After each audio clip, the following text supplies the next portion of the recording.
God, this music is so good. So good. Hello. Hope you're all doing well. It is another lovely day to play Great Ace Attorney 2 Resolve. We're on our third episode. Really? Wait, hold on. Is that true? We did the Susato episode, and then we did the Natsume one. Oh yeah, I guess this is the third one. Sorry. Anyway, yes, I'm excited. It's it's funny. My brother messaged me and was like, "Ooh, more stream today?" And it's like, "Yeah, I'm going to play Great Ace Attorney." He's like, "Oh, no Remnant?" I'm like, no Remnant, not today. Tomorrow though, maybe.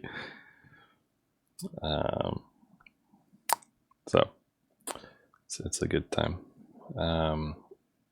But yeah, also like today just seems to be the day that like all my siblings come out of the works because both my sisters messaged me today. So, you know, it's good stuff.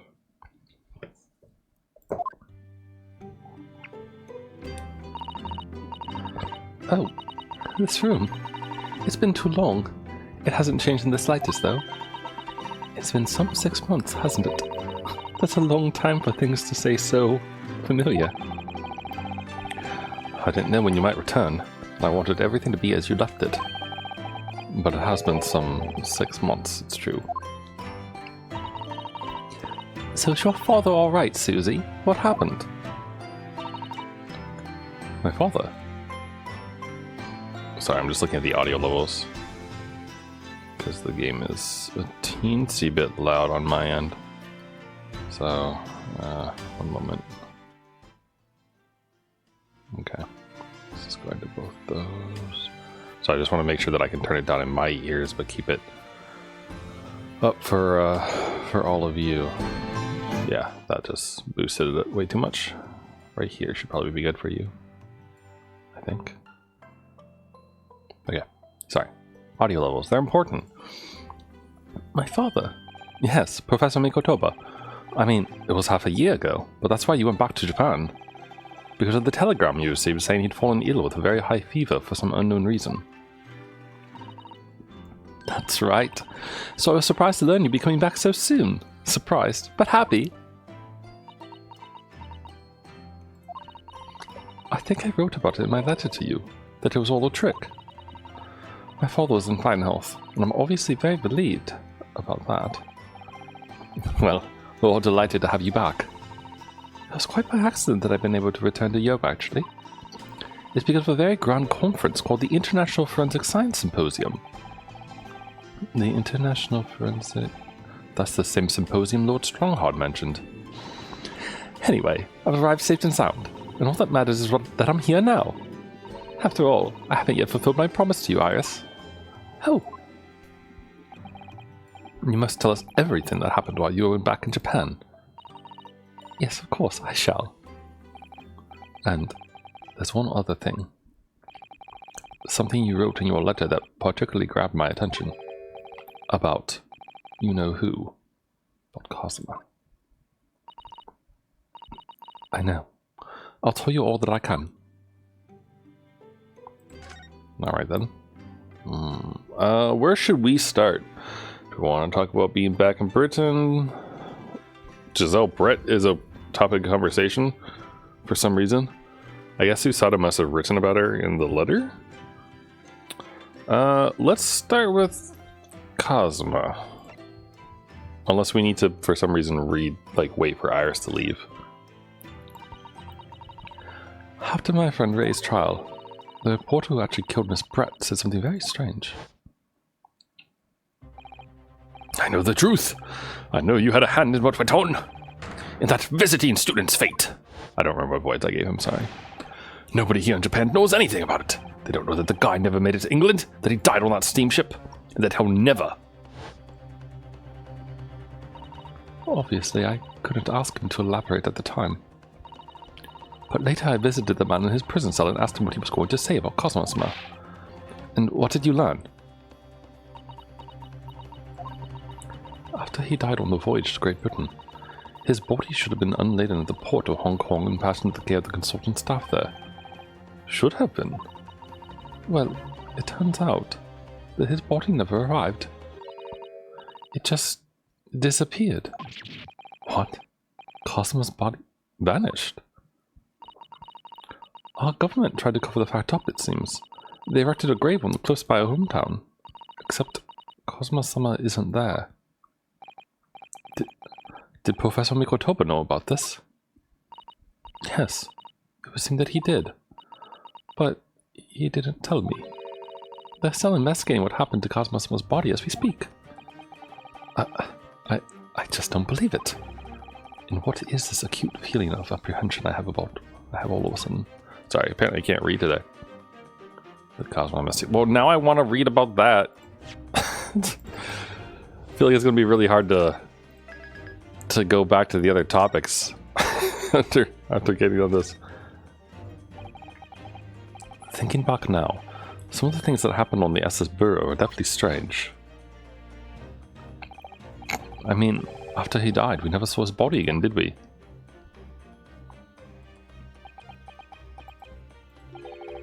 Could it be? Could it be that he's actually still alive? Stop it, Mr. Naruhodo. It's too much bear. I'm sorry, I didn't mean to. Just thinking about the possibility pains me so very much. Cast your mind back for a moment, Mr. Naruhodo. When Cosmo-sama was discovered, Mr. Sholmes was there, wasn't he? And he definitely examined the body. I remember clearly. Oh, you're right. So, if Cosmo hadn't actually been dead at all, it would mean that Mr. Sholmes had lied to us. But there's no reason why he would possibly have done such a thing. I suppose that's true, yes.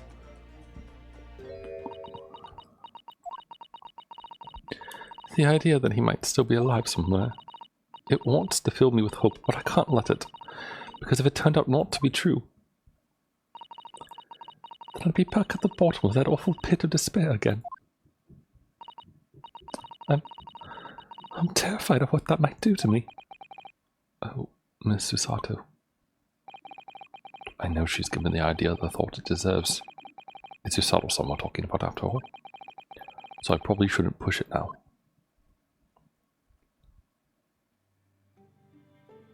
Oh, Susato. When I first arrived back in Japan, I really thought I'd never be allowed to return to Britain.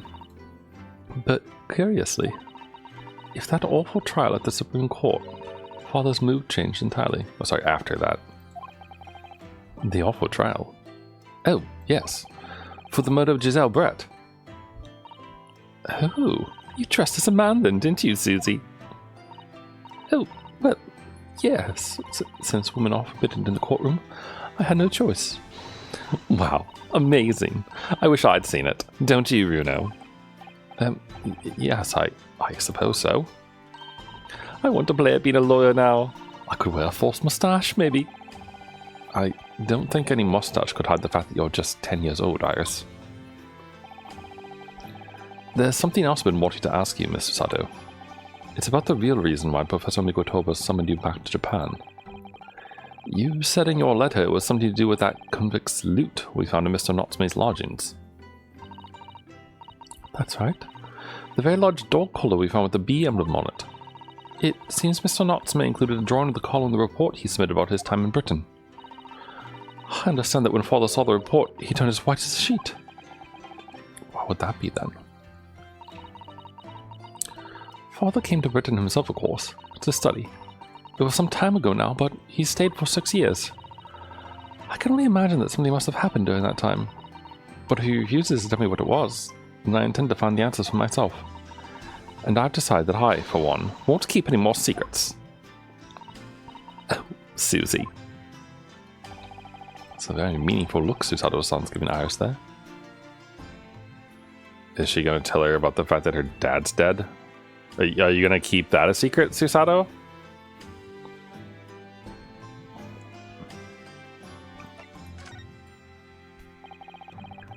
Lord Stronghart mentioned something about that symposium too.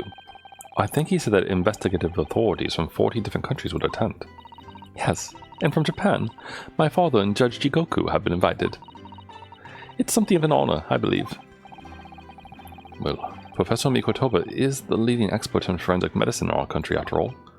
But who's the other person you mentioned? A judge, did you say? Yes, His Excellency, Judge Seishiro Jigoku. You've met him, Mr. Naruhodo.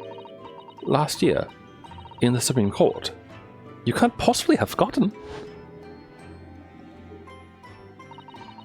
That terrible trial of yours, when you were accused of murder. Yes, I try not to think of that as a positive turning point in my life these days. Well, it was Judge Jigoku who presided over that trial. The one judge in Japan. If I'm perfectly honest, I'd be happy never to see that man's face again in my life. Oh. Well, anyway, as father was invited to the symposium, he agreed to me returning to Britain too. He won't actually arrive until next month, but, well, I couldn't wait. So I pleaded with him, and in the end he agreed to me going on ahead. Look how happy she is. Yes, about the symposium. It seems as though Lord Stronghart has put in an awful lot of work to make it happen. It's obviously very important. I believe it is, yes. As I understand it, Lord Stronghart organized the entire event himself. I think he's hoping that by achieving exceptional results, he'll get the job of Attorney General. The most senior position in the British justice system. He's hoping to use his power to create the world's finest policing institution. That's what father said anyway. Apparently it's Lord Stronghart's lifelong ambition. Does Professor Mikotoba know Lord Stronghart personally then, I wonder? Actually, Lord Stronghart gave me a long speech about this very subject only yesterday. But I sort of lost the will to live early on and didn't really listen to much of it. I'm trying for you. Indeed, Susato. And how trying for Susato to have to hear that. Be like, oh, I know about that symposium too. And she's like, yeah? Can you tell me about all the exciting details from Lord Stronghart? No, I fell asleep and glazed my eyes over. Brilliant, Naruhodo.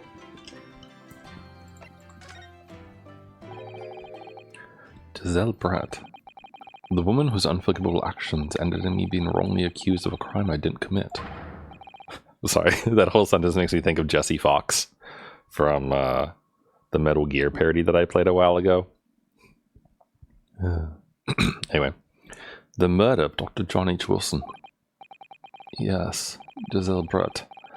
That's a name I won't forget for as long as I live. The extraordinary... The extraordinary thing is, though, it seems it's a name we should all forget. Sorry? Since the incident, our government's intelligence services have been investigating Miss Brett. But it turns out that an Englishwoman by the name of Giselle Brett didn't actually exist. Didn't exist? But how can that be? How could that be? It was a pseudonym. Her real name was Sheen. She wasn't a visiting student either. That was a front. A front? Who on earth was she then? Miss A. Sheen. Miss A. Sheen? Mrs. Sheen? Miss Sheen? Miss Sheen? Miss Sheen? Like as in missing? Her name is literally all our intelligence service has been able to ascertain about her. Nobody knows why, or even how she came to be in Japan. It's a complete mystery. But that makes no sense. It's no easy task to be accepted as a foreign student anywhere. What could the woman have been up to? I'm afraid I really don't know. The only thing we can be sure of is that she had some business in our country that we don't yet understand. And now she's been killed. While all the questions surrounding her existence remain unanswered. I'm afraid so. A. Sheen. Who on earth was she? And why do I feel as though I've heard that name before somewhere? Have we? Am I stupid? Because I don't remember that word at all. A. Sheen. I feel like I would remember that name.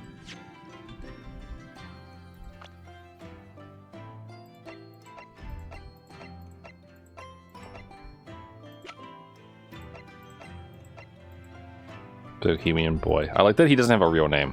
Just Bohemian Boy. 11 years old. Wait, does everyone have ages next to them? Huh. 26, 42. Gregson's 45, huh? Oh, Lestrade's 18. Albert Harebrant's 33. Oh, so then he's also 33? Yep, Baroque is 47. 53. Oh, Herlock is only 34. Wait, Herlock is older than Zeke's by a year. Huh. Interesting. Iris is 10. And Susato is 16. Man, Susato had, like, I feel like she's smarter than half the people on this list. Okay, well, anyway. Well, can I ask you about...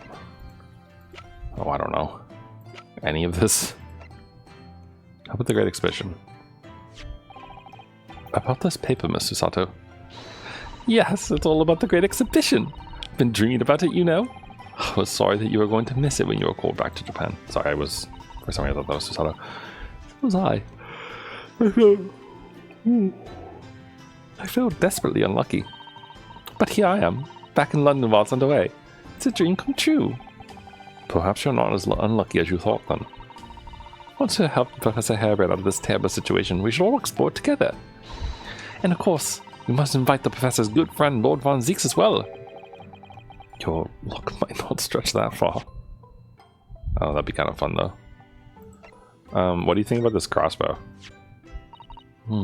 This was used to shoot down the balloon, wasn't it? Yes, with a flaming arrow. It's quite a formidable weapon. I'm quite accomplished with the longbow myself, you know. No, really? If you were to balance an apple on your head, Mr. Naruhodo, I'm quite confident I could hit it from a good 50 meters away. Quite confident, you say? Does the apple necessarily have to be on my head?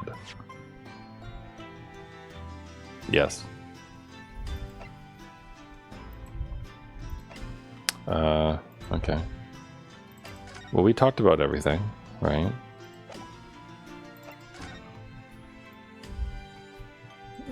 What's this? Oh, I'm so looking forward to making you some tea again, Mr. Naruhodo. Which you'd think I wouldn't like, given that I'm not keen on bitter flavors. But it is Susato-san's tea. It's amazing what a little cake or something on the side can do. I'd dearly love to serve you some sort of Japanese sweet alongside your matcha green tea. But I suppose that's simply not possible given how long I've been staying here in London. Well, I do like the little chocolates you put with my tea. They go wonderfully. Oh, Mr. Naruhodo, you would, wouldn't you? That gives me a warm glow inside for some reason. Oh, sorry. I just think it's so cute that we get to be, like, hanging out with her again. Oh, we can probably talk to Iris. Must be about a year ago now. I wrote a really long story based on some of my father's own notes.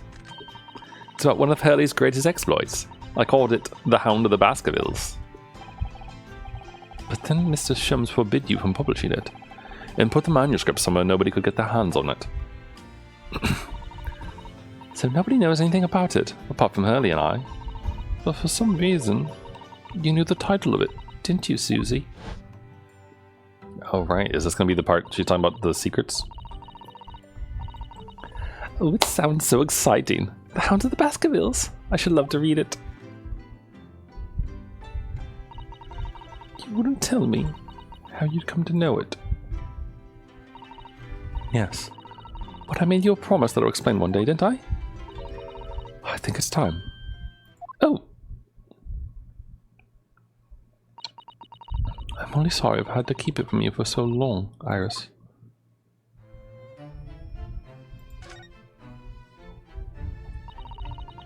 It was completely by accident that I came to know the title of your manuscript, Iris.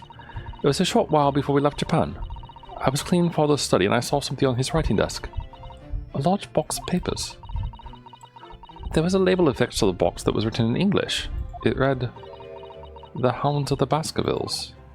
What? My Baskerville story? Of course, I had no idea what it was at the time. But Father came in and... Susato, what are you doing? Father. Did you look at those papers? No, I simply read the label, that's all. Well, put it out of your mind. Sorry? Forget that you ever saw it, and certainly don't tell anybody else about this. Do you understand?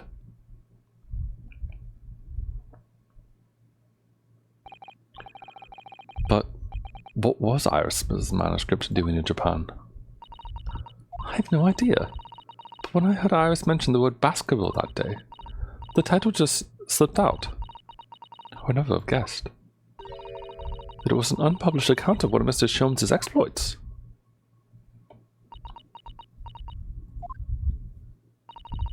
When I returned to Japan, I asked Father to explain, but he refused to answer any of my questions, and there was no sign of the big box in his office.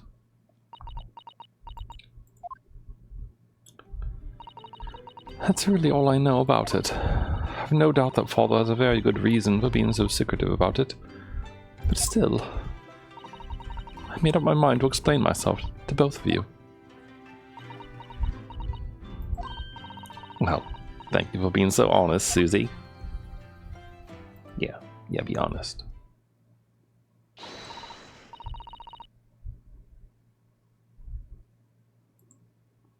So, Mr. Naruhodo, I'm ready to start investigating if you are.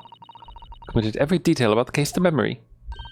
And Iris has told me about the disturbing happenings at the Waxwork Museum as well. So, you're fully abreast of the situation already. Mr. Sato, I had expected nothing less, to be honest. I would think our first port of call should be to investigate this Mr. Drebel, the engineer responsible for building the elaborate machine that was used to effect this extraordinary trick. Yes, a conjurer of sorts, by the sounds of it. Well known in the field of science and magic. Then, we need to go and arrest him. Well, yes. He must know the truth behind this case. So I agree we really do need to find the man. Sounds like a case of tracking someone down. Which is a job for the police, or a great detective. Are we supposed to guess who she might be thinking of? We don't have much time, so we need to get started straight away, I think. Good idea. Well, best of luck then. Oh, you're not coming today? I'm going to Brixton Road shortly for the market. Oh wait, I forget. British people say herb, don't they? Right? Hold on, I need confirmation from a Brit. Where's... Hold on.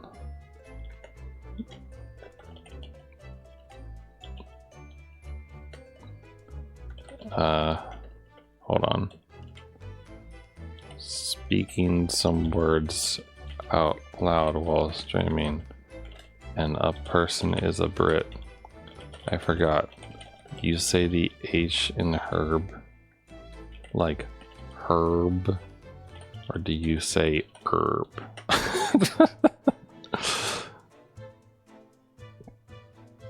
the very important questions to ask a British person while they're probably trying to sleep. Anyway, but let me know later how you got on, won't you? I think they pronounced the H. The H. That was a little abrupt. The pull of the herb market must be strong. Actually, how would a Japanese person who learned the Queen's English also say herb? They probably would, right?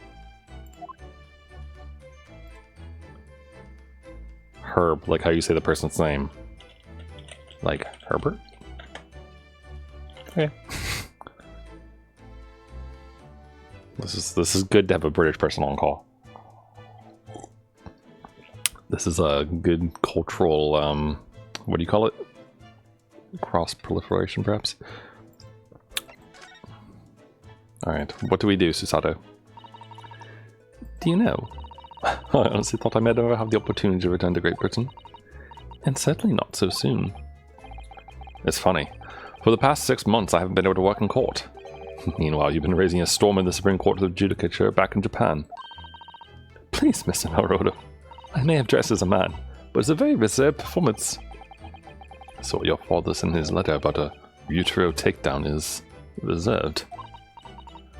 Well, anyway, I'm back here in this great capital now. I'm ready to assist you again in any way I can.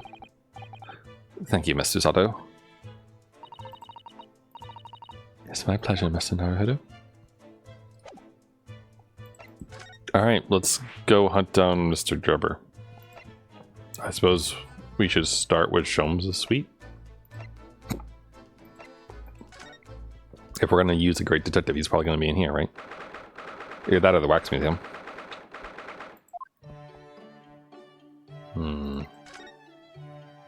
Are you at your desk?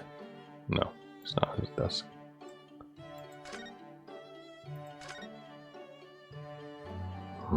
Okay.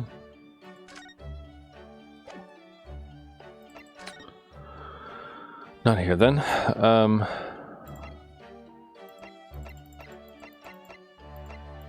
Well, then he's probably at 2 spells. Probably pretending to be a wax museum. Wax figure, sorry. Oh my! No wonder it's called the House of Horrors. I'd like to turn on my heels and go straight home, via the confectionery. Being scared makes you crave sweets. Well, I can understand that. I was looking forward to a reunion after 6 months away, but there's no sign of Mr. Sholmes anywhere. That's strange.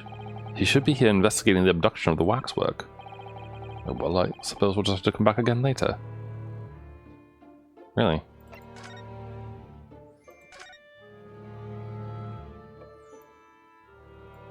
What's this? Ah, there's a stepladder there, look. Oh, yes, a stepladder. I think perhaps we should let the proprietors know that someone's left it out. The stepladder, I mean. Is something wrong? Why do I feel as though I just managed to sidestep an argument?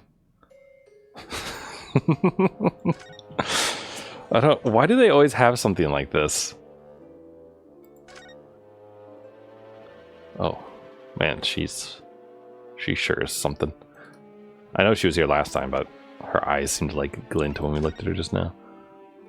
Alright.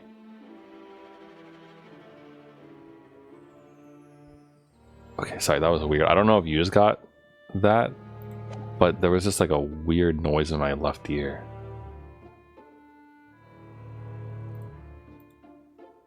I kind of want to...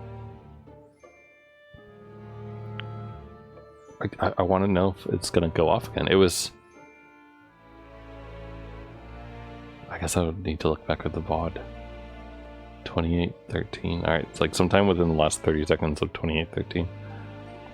So 27.5, I guess. Huh. Alright, well... I doubt he's here, but I'll go look. Where else would he be? We could bother Van Zeeks and see what Susato says to him as well. Oh! Oh, Lestrade's playing with the puppy. I had no idea there were so many people in the world. I know what you mean. It's really packed here today. It feels as though it's taken us 2 hours just to make our way through the crowds to this point. Has it? I shut my brain down so I didn't really notice, to be honest. Gosh. I do wish I had your absence of mind sometimes, Mr. Naruhodo. There you are! I'm feeling you lot would show your mugs before long. Oh, sorry, I thought it was going to be Lestrade talking to us, not Gregson. Oh, Inspector, I see you're hard at work as usual. Warm greetings to you. I do hope you've been keeping well since we last met. What's all the ceremony? We just saw each other in court this morning. Not you, Sunshine. The gentlewoman so loyally at your side. Oh, why, thank you, Inspector. How good of you to notice. He might be a bit rough around the edges, but he's still a proper English gentleman at heart, I suppose. As you've probably guessed, we were hoping to investigate the scene once more. Right, well, that's the young trainee's domain. Oi, get over here, Gina!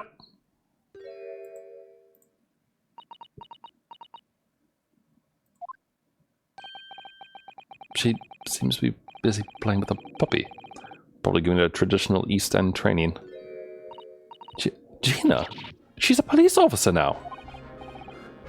Amazing, isn't it? She's a good kid, actually. Oh, it's in the right place anyway. She's got the detective bug, if you ask me. Sorry, detection bug. Yep, I think she'll follow in my footsteps nicely. What do you mean? I'm being transferred. It's time for me to say toodaloo to London. Oh, no, really?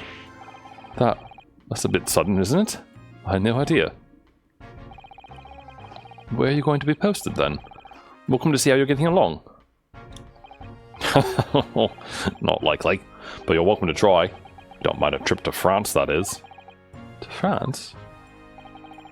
I'll be working in the Paris Police Prefecture. Should be right up my alley. But France? It's an entirely different country. I don't understand. Why would you be sent there? That's the way the adult world works, sunshine. I don't go poking your nose in what's not wanted.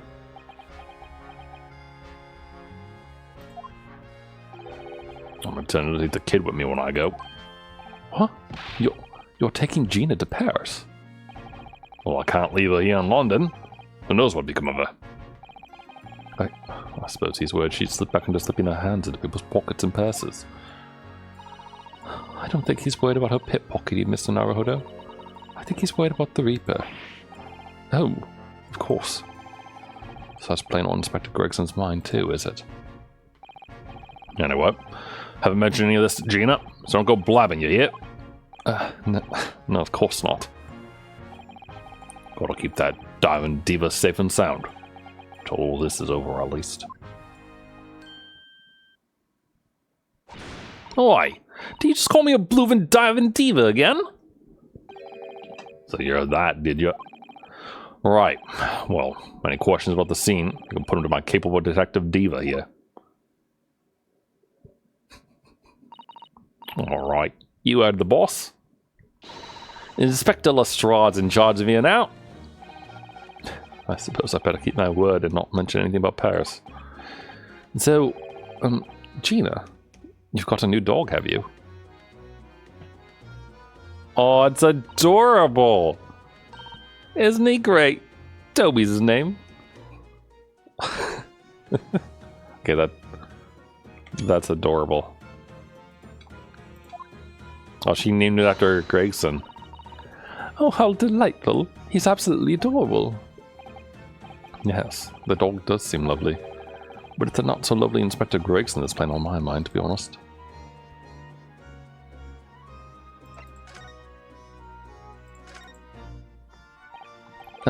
Gina, we were actually hoping that we could investigate the scene again. Yeah, alright. It's around here, you can do what you like. Oh, that's alright, is it? I'll be playing with my new friend here. Ah, yes, Toby. The machine that exploded must be at the top of those stairs, I presume. I haven't actually seen it yet, so if you don't mind... Sorry, you can't go up there, Suze. Oh. It's like I told Odo yesterday. Even I ain't allowing you that wreck. What's it called again? The reason why it's supposed to touch it. The Special Dispensation for Scientific Equipment Act. Is that what you were thinking of? That's the one. That's why only a lot of them are allowed to investigate it. What are they called again? The Forensic something? The Forensic Investigation Team. Is that what you're thinking of? That's the one, yeah. But isn't the case that the special dispensation has been lifted? Sorry, but isn't it the case? I think so. I don't really get it, to be truthful with you. You're still supposed to get permission from some bigwig as far as I know. What was his name again? Lord Strange something. I'm not sure that's quite right, Gina. I think you mean Lord Stronghart, perhaps. That's the one, yeah. Apparently he's always watching the time of something. So without Lord Stronghart's express permission, we can't investigate on the stage. Okay, good. So we'll come back here after we go to Stronghart then. In the meanwhile, though, we can, you know, do the important business with this. Okay, sorry. You ever get the, like the bubble in your throat? Like, it's not a burp, but just like there's like something in your throat.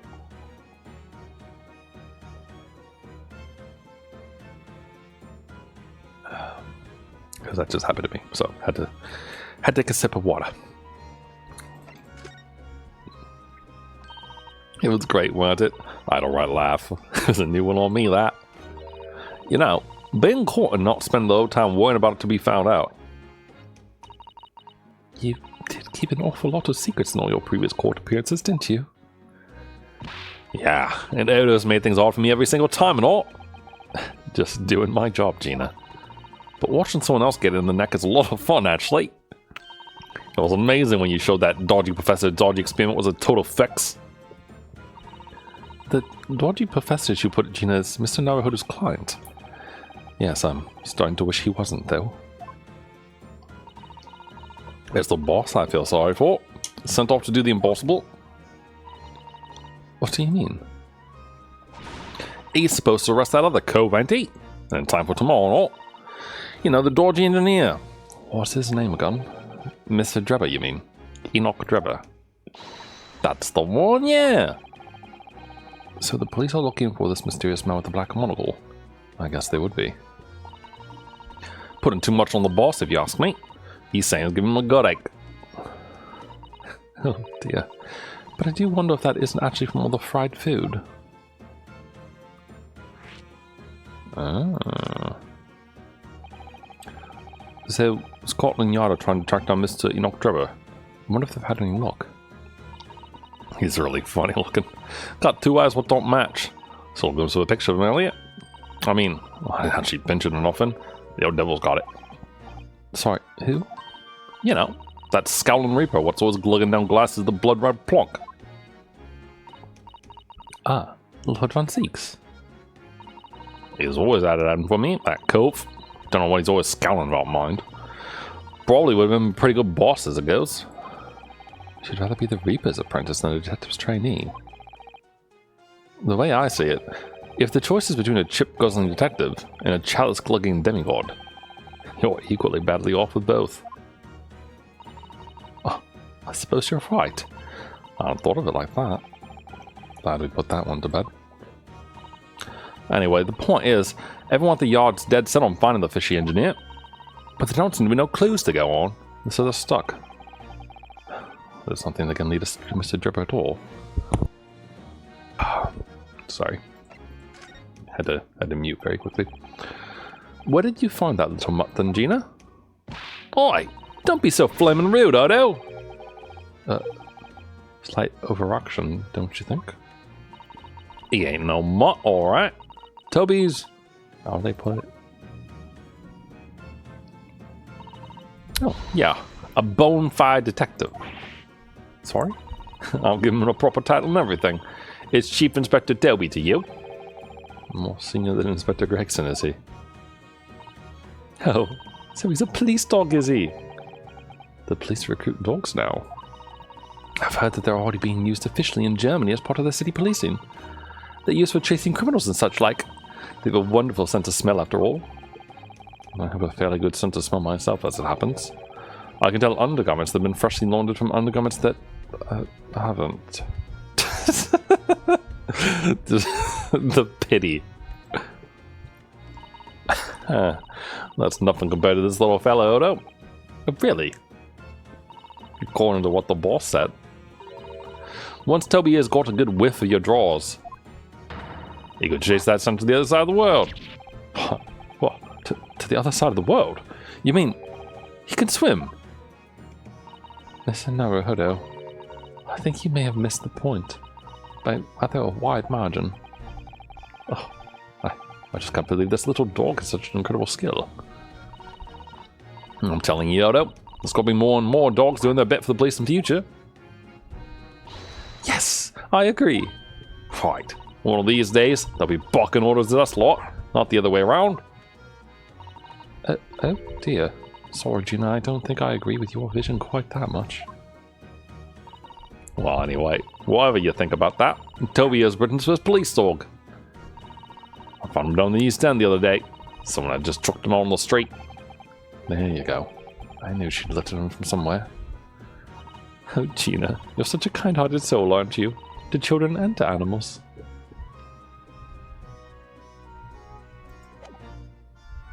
Alright, there's a bunch of balloon and other nonsense here. Here's the scorching on the ground that you mentioned. Whoops. Yes, and there's what's left of the green balloon's envelope. All clear evidence of the balloon that exploded on the day of the incident. Poor Professor Harebrain. I do feel sorry for him that his dreams have been shattered like this. Someone's well and truly burst his bubble, as it were. Ouch. A bad person. I don't know, I thought it was pretty funny. Okay, we can't go up that way.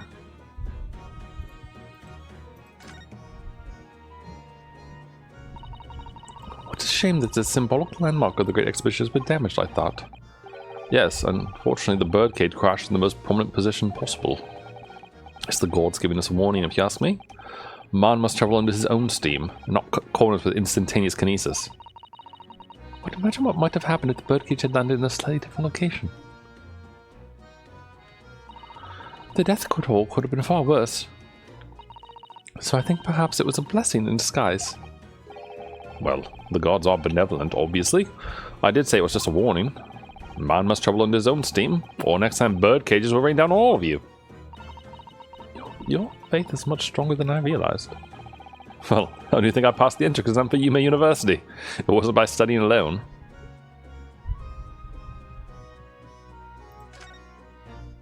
Probably had a lot of good luck charms. Alright, Gina. Well, it's been lovely chatting with you. I'm gonna go chat with Mr. Stronghart, if you don't mind. See if I can get his permission. Oh, who's that? We have a new scientist person.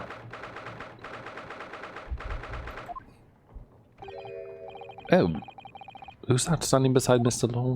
Lord Stronghart? Mr. Lord Stronghart, yeah, good job, Brain. I wonder, I've never seen her before. It's Holmes's mom. Oh, maybe not. Ah, the young champion of the court. You had some success this morning, I understand. And you've thrown the entire government into disarray as a result. Oh, you mean because of Professor Harebrain's experiment? Sham science being demonstrated at London's Great Exhibition. The country has been made to look foolish, and now politicians are scrabbling to respond. Lord Von Zieks is in Whitehall as we speak, giving an emergency briefing. Oh, dear, I didn't mean to cause any trouble. None of this is your responsibility. The government is entirely to blame for having been taken in. The special dispensation that prevents investigation at the scene will be annulled later today. Once that happens, my forensic investigation team will move in and deal with that scrap metal in no time. Scrap metal now, is it? Until later, then, Lord Stronghart. Yes, thank you.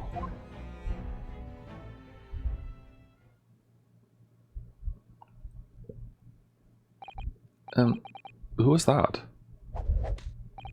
That was Dr. Courtney Scythe, Scotland Yard's esteemed chief coroner. She's leading the forensic investigation team's handling of this case. She was just delivering her report about the victim, in fact.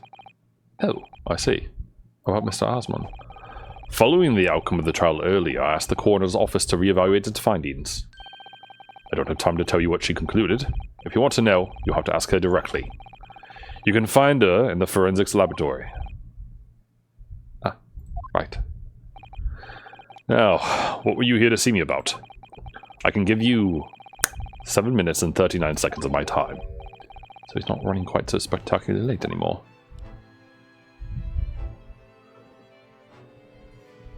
I do like Lord Stronghart. I hope that he doesn't end up being a bad guy, honestly. Like, I'm just thinking about how in the first Ace Attorney game, some of the characters who were higher up in the totem pole of the police department ended up being not so good dudes on occasion. And, I don't know.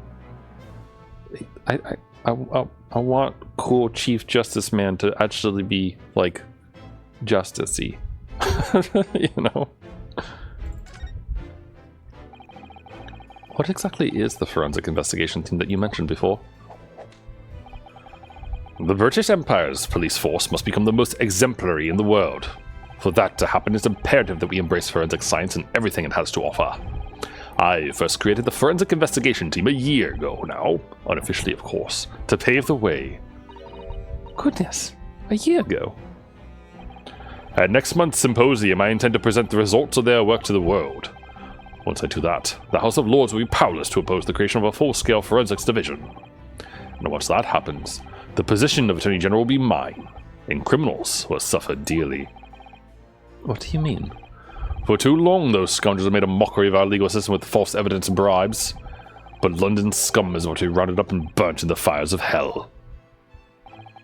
I intend to see to it personally. By creating the finest police force the world has ever known to protect our honor and our future. Look at those eyes. He means every word. He looks fucking insane is what he looks like. Although, okay, wait, Herb is Herb, right? Do they say the H in honor?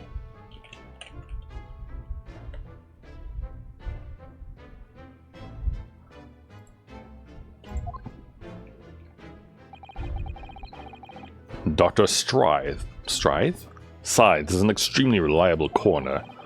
When I officially establish the forensics division at Scotland Yard, she will run it as my right-hand woman. Now then, speaking of the symposium, Miss Mikotoba. Oh, yes, my lord. Your father should be on the high seas as we speak, making his way here to represent the Empire of Japan. Yes, that's right. I understand you arrive at the beginning of next month. Are you acquainted, Lord Stronghart? With Professor Mikotoba, I mean. It was many years ago now, but yes, I remember Dr. Mikotoba very well.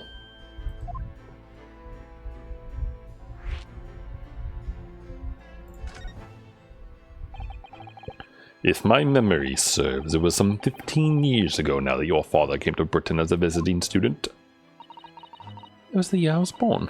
So yes, 16 years ago, in fact.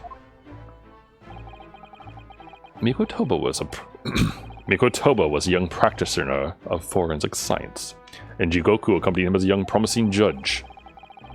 The punctiliousness and politeness of the Japanese at the time impressed us greatly. Not that I wish to imply impoliteness or carelessness on your part in any way. I didn't think that you were. Dr. Mikotoba studied forensics at one of London's large hospitals.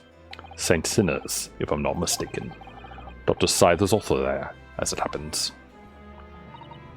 Then Dr. Scythe knows my father, does she? She was a young medical assistant at the time, so I doubt their paths crossed regularly, but I've no doubt they knew each other superficially. After all, Dr. Mikotoba was here studying his subject for some 6 years in total. 6 years? That's a long time to be studying abroad, isn't it? I lived with my grandmother in those years. So he left his newly born daughter behind and went overseas for 6 whole years. It was a rather turbulent time at home. Oh. Perhaps father wanted a reason to get away. What do you mean? Why? Well, clearly something was going on at the time. Does Susato have a mother? Or is she dead? Do we know? Did her mom die in childbirth or something? I wanted to ask you about Lord Von Zeeks, actually. I heard that his older brother was killed some years ago by a mass murderer known as the Professor, who targeted nobles and royalty. Is that right? You Japanese are a thorough lot. You've done your research well. Yes. And you could say it was that very incident that gave rise to the Reaper. What? Why? When his brother Clint Von Zeeks was murdered, it was just after young Baroque had graduated from the University of London and become a prosecutor. When obvious criminals who managed to evade conviction in court started disappearing, rumors quickly spread throughout the capital. Londoners started to say that wherever Baroque Von Zeeks went, the ghost of his dead brother wasn't far behind. Oh my word. So Lord Von Zeeks isn't the Reaper. It's the ghost of his brother. Ever since that time, he became a very aloof figure in London's legal circus.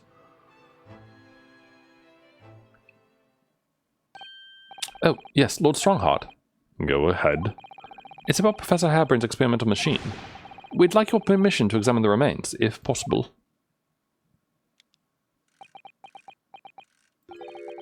Are you well versed in science, then?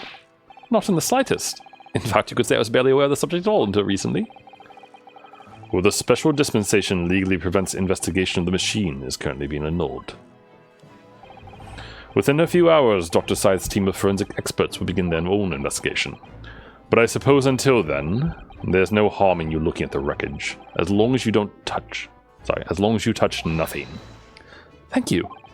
Being able to look at all is better than nothing. And I'll be able to see it too. Your time is up. You'll have to excuse me now, I'm afraid. My next engagement calls. We are extremely sorry to have troubled you when you are so busy, my lord. I have important matters to attend to in preparation for the symposium, you understand.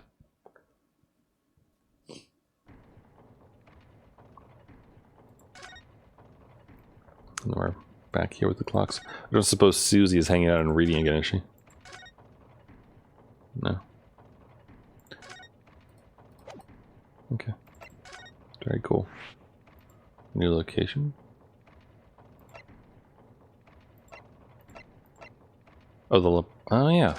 Yeah, let's go here before we go back to the machine. Oh. A bit gothic, isn't it? I believe this is it. Dr. Scythe's laboratory. That chemical smell really assaults the nose. There's plenty to assault the eyes in here, too. It looks as though the doctor isn't here. But we're here now, so we may as well do some sightseeing, don't you think? What a seasoned tourist you become, Mr. Sato. You could just have a little look around, being careful not to upset any restless souls. I think I'd like to look at this book. Look at this big, thick book here. Ah, it appears to be an accounting ledger. It's a record that the forensic investigation team is spending, I think. Oh. What is it? It's clear that the team's purchases various equipments and supplies on a monthly basis, but... well, one entry seems rather strange. Really? In what way? They're buying 500 scalpels every month. 500? They must be working really hard on dissecting corpses. I don't know. Judicial autopsies are only carried out in certain special circumstances. And scalpel blades can be sharpened too. It does seem a bit strange, alright. 500 scalpels a month. What could they possibly be using all of them for? That is extremely bizarre. What are you doing? Ah! Sorry, we had something we wanted to ask you, but you weren't here, so...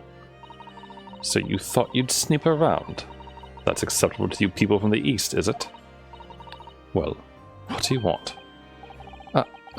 Lord Stronghart told us, you see, that it was you who examined the victim's body. Mr. Osmond's body, I mean. So we came to ask you about your findings. On Lord Stronghart's advice. Very well. If the Lord Chief Justice has given his consent, I'll tell you about what our investigation revealed. But when we're done, you must leave immediately.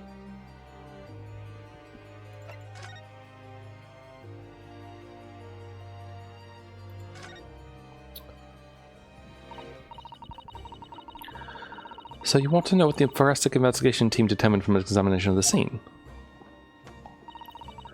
The victim, Mr. Odie Osmond, who disappeared from the experimentation stage amid an explosion, and the Mr. Osmond who appeared moments later partway up the Crystal Tower, were without question one and the same person.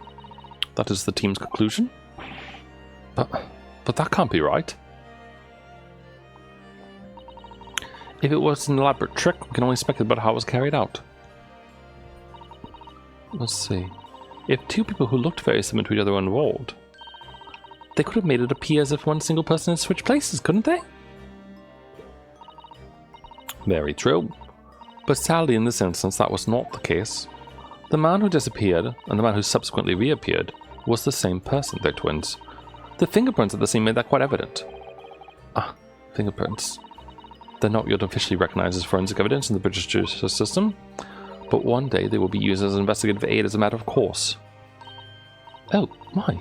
But that would mean... The instantaneous kinesis actually took place. So, where does that leave us? My team was tasked with investigating, not drawing conclusions. Instantaneous kinesis is impossible, and yet the body did move from one place to the other. This hasn't cleared anything up at all. It's made the whole thing even more of a mystery. I mean, wax. I'm thinking wax.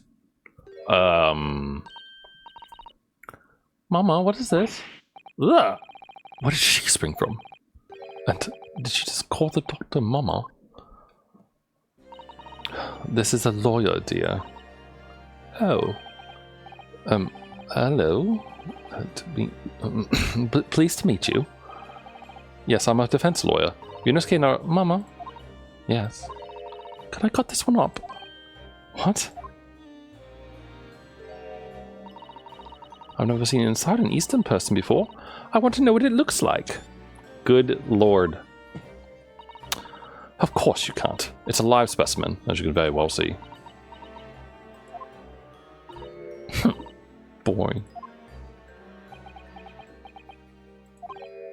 I think I just had a near-death experience.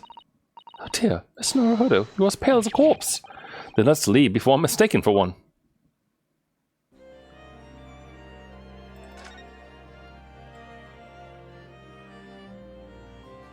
I imagine she's going to stop me from looking at anything. Let's see, is she going to? No, it's just talking about the bottles. These ones here are labeled highly toxic. That's why. Because there are also things that look like salt and pepper shakers in there. Oh yes, and they actually say salt and pepper on them. The doctor probably spends a lot of time in this room, I suppose. Perhaps she has meals here sometimes. Life goes on, even when you're surrounded by death. Surprised she's not stopping us. Can I look at these vials? Well, look at this. What a magnificent display case. The cherry wood has been polished to a high sheen, and the intricate carving is a joy to behold. Western cabinet makers really are very skilled, aren't they? Do they have nothing to say about the skeleton inside, Mr. Naruhodo? Mr. Sato, can't you tell that I'm trying very hard to avoid talking about the terrifying contents of the case? It's how I cope. I'll be sure to remember that from now on. Freaky owl. That looks like an owl and crow up there. I know, and they haven't even twitched since we came in here. Well, no, they wouldn't have. They're taxidermy mounts, Mr. Naruhodo. Ugh, I was afraid you were going to say that. Been trying very hard to tell myself they're just sleeping with their eyes open. Yes, I think perhaps you were wise to put something like your diamond doll on display in the office instead. Indeed. Those large jars seem to have pale things floating around inside them. I suppose they're fruit liqueurs or something, or like the pickled Umaboshi plums we make back home. Ha, Arthur had jars like that in his laboratory as well. I expect they're human organs in a preserving solution. Probably as examples of some medical condition. Mr. Sato, there are some things in the world that it's perfectly fine never to know about. Ever. Oh. So as I said, I'm sure they're fruit liqueurs, or Umaboshi, aren't they? Of course. Wow, Naruhodo is not good with this shit, is he? Okay. Got two more things to look at. A table and a set of sharp tools. When you consider each in isolation, it looks quite innocent. So why is it that when you put them side by side, they seem so horribly disturbing? It might be best not to ponder about it too deeply. Seeing the large tome that's up on the desk does make me wonder, though. How could anybody concentrate on bookwork with this acrid odor of chemicals in the air? You'd either have to have a cast iron constitution, or a really terrible sense of smell.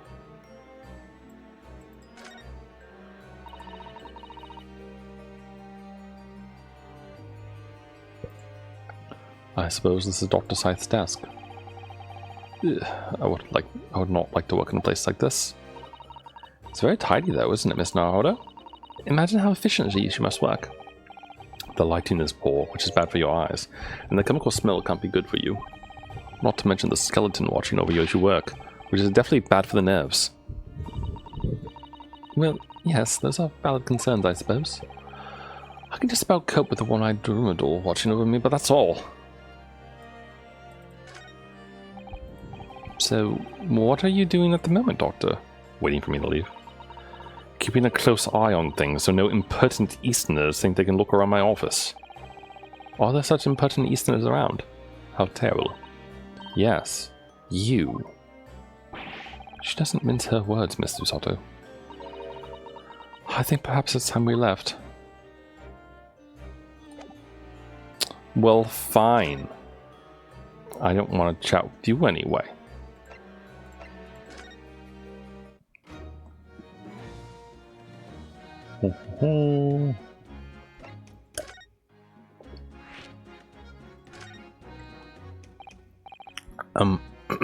Gina, we were actually hoping that we could investigate the scene again.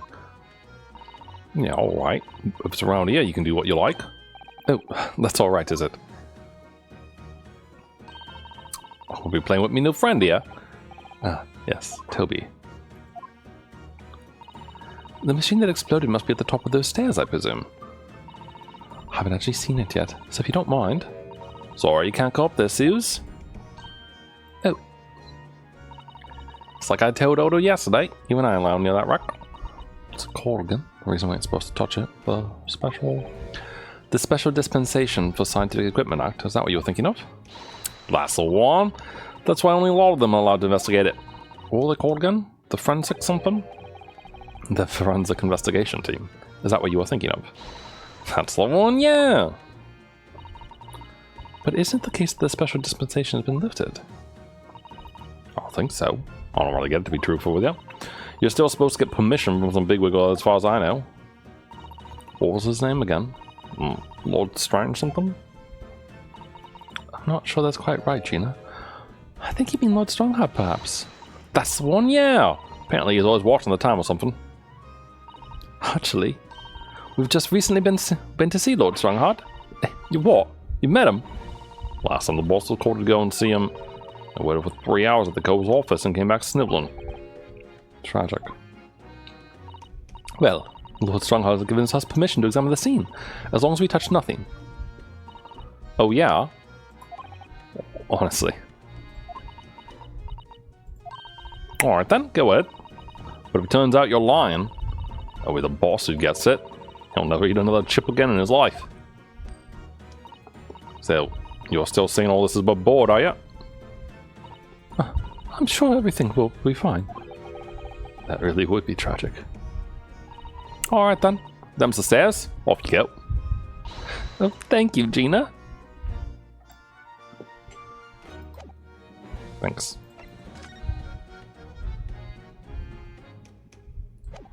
If I forget, do we examine it to go up there?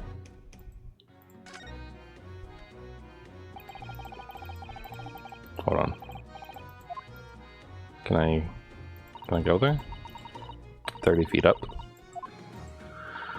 I think this is how I got up there last time, right?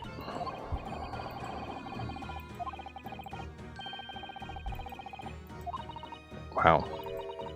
I think perhaps you should exercise more, Mr. Naruhodo. Okay, that's not how we do it, apparently. So I guess just move then.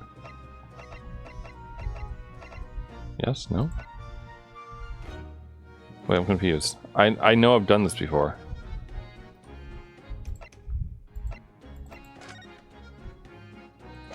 We've done that. We've examined everything, right? Oh wait, oh, do I click on the stairs? Okay, yeah, there we go.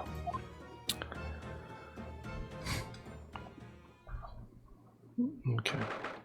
Oh, there's like a ribbon right there. Oh, that's around the microphone. Okay.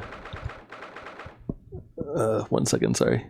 You know how, like, when you wear headphones for a while, it, like, makes the back of your ears sweat a little? like just having your ears enclosed, I guess, I mean. Wow. I was just informed that my nephew, who is 5 years old, just beat the first 10 bosses in Mega Man 10. So, hand-eye coordination of little kids is nothing to sneeze at, I think.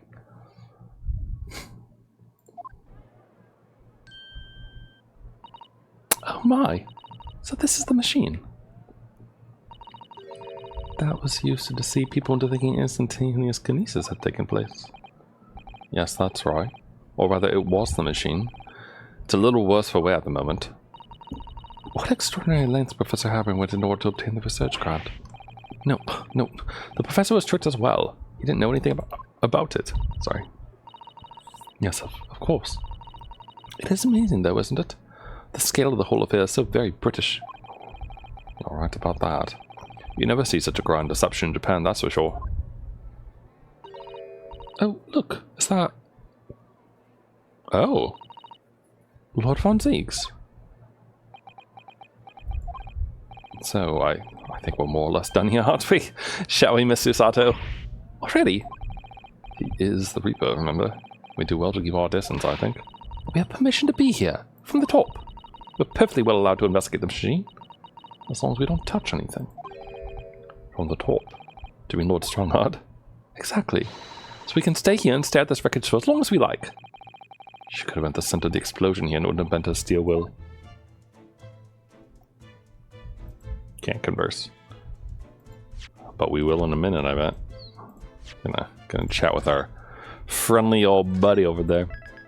I thought about Van Ziek's at least twice this weekend, by the way, because I have an empty bottle from the rosé that I had a few weeks ago that I finally polished off. It takes me a long time to drink anything if I'm by myself, because typically not like the first thing I think to do. But I finally got rid of it because I figured if it like stayed in my fridge for too long that it would just kind of become gross after a while, because wine tends to do that.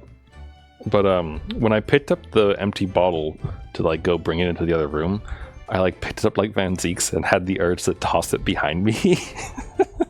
I didn't want glass everywhere, but the urge, the intrusive thought to pull a Baruch was quite present. I wonder if I shouldn't investigate things first. What a terrible explosion it must have been. Even this dear girls have buckled and twisted in the blast. And what they call the bird cage was right in the middle of it all. Here. But look, Mr. Naruhodo, that metal grill on the floor. Looks as though it's designed to open. It does, doesn't it? If the floor had opened at the precise moment the explosion occurred, the birdcage could have dropped through and disappeared from sight. I don't think there's any doubt that this was a very elaborate hoax, is there?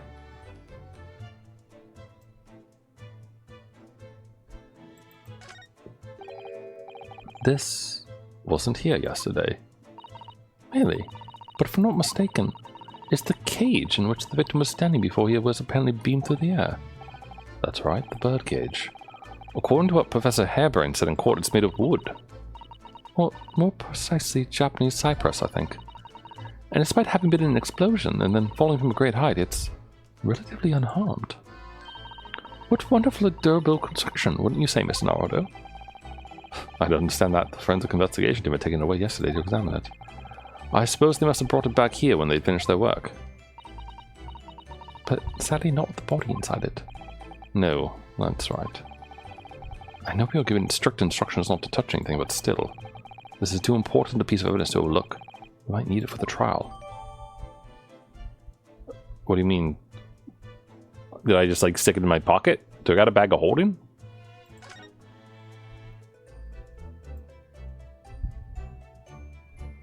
Let's see if there's anything else. It's exhilarating. All this different architecture from all the corners of the world. Oh, so this wasn't for the lovers. It does make you feel a bit like an explorer, doesn't it? I know it's all subjective, but the onion-shaped roofs have rather caught my attention, personally. It is very subjective, isn't it? Japanese buildings with their wood and paper construction have excellent ventilation, and I've realized that the British buildings... The British? Now I've realized that the British buildings... Sorry, there's no the there, and I keep reading one. And I've realized that British buildings, being made from brick and stone, are very strong and long-lasting. The more you know about how things are done in other countries, the more you understand your own, I feel. Oh, yes, I do agree with you there. but I can't help wondering what an onion does for the roof of a building. I mean, I suppose it's plain in my mind because I don't like the taste of onions. You really oughtn't let your taste in vegetables dictate your taste in roofs, Mr. Naruto. Do you think Susato wants to go on the ride with me? I hear that a ride on the Ferris wheel is a favourite romantic outing among young London couples. I think the romance will be slightly spoiled by the abject terror, personally, but then I'm not a Londoner. Are you a little scared of heights, Mr. Naruto? It's not that I'm scared, not at all. It's just that staying on the ground seems so much safer. Well, perhaps I should have to ask Iris and Mr. Sholmes to accompany Monaghan in that case. When you put it like that, part of me does want to give it a try. Oh dear, it is complicated for you, isn't it? Alright then. Wait, no, I didn't mean to click that. I didn't mean to click that.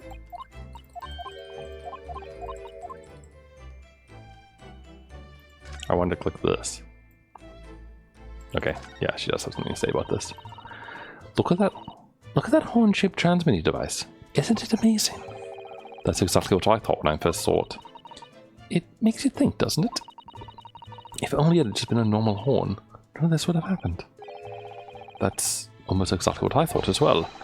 I bet I can predict what you're going to say next in that case. You're about to say, nothing ever goes to plan, aren't you?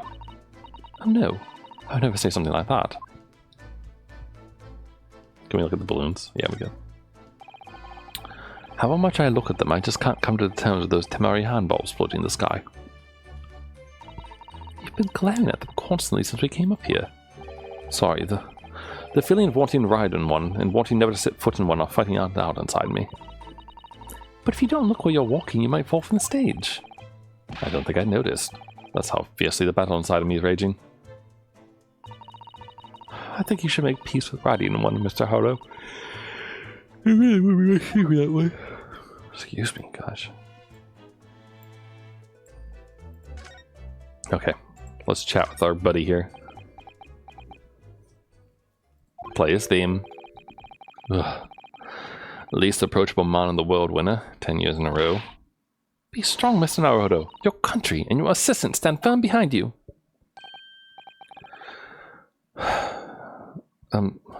Lord Von Zeeks. No cape? What? Well, beautiful weather we're having, isn't it? I thought I was making it quite clear that I didn't want to be disturbed. Apparently, you Nipponese are unequipped to read the signs. Oh, I read them. So, what are you doing here? Entry to this area is prohibited. Ah, well, the thing is, Lord Chief Justice Stronghart granted us permission to investigate, on the condition that we didn't disturb anything. And yet you've managed to disturb me. Sorry, I fucking love Van Zeeks. He's so good. Like, just... he's so mad. Never mind. State your business, then. Come to think of it, there are quite a few things I'd like to ask Lord Von Zeeks about. Not least of which is that awful case, even though it's nothing to do with this. Ask away, Mr. Naruto. You won't know unless you try. I think I want to play it safe and ask about Enoch Drebler first. I don't want to broach the subject of his dead brother with him right away. Seems like a great way for him to never talk to us again. Are the police trying to locate the engineer, Mr. Drebler, already? Surely that goes without saying. We're very keen to see him found as well. The trouble is, we don't have much to go on aside from the description of the man we heard in court earlier. Which, according to Professor Harebrain, was a tall, thin gentleman who has straight white hair and wears a black monocle. So, I was just wondering. I mean, I realize it's probably not possible, but We'd very much appreciate any more clues you can give us. Wow. So. Really knows how to take the bull by the horns. Fine. Why not? I have a photograph of the man here from an investigation 10 years ago. Though it appears he already had that black monocle at the time. He looks kind of familiar, but I don't know why.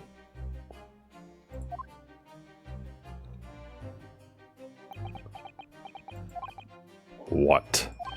Oh, no, nothing. I was just surprised that you shared that with us. We all need the man's testimony in court tomorrow, which means we have to do everything we possibly can to track him down in the short time available. So why wouldn't I show you the photograph? What is it about Lord Von Zieks? Sometimes I just can't walk him out at all.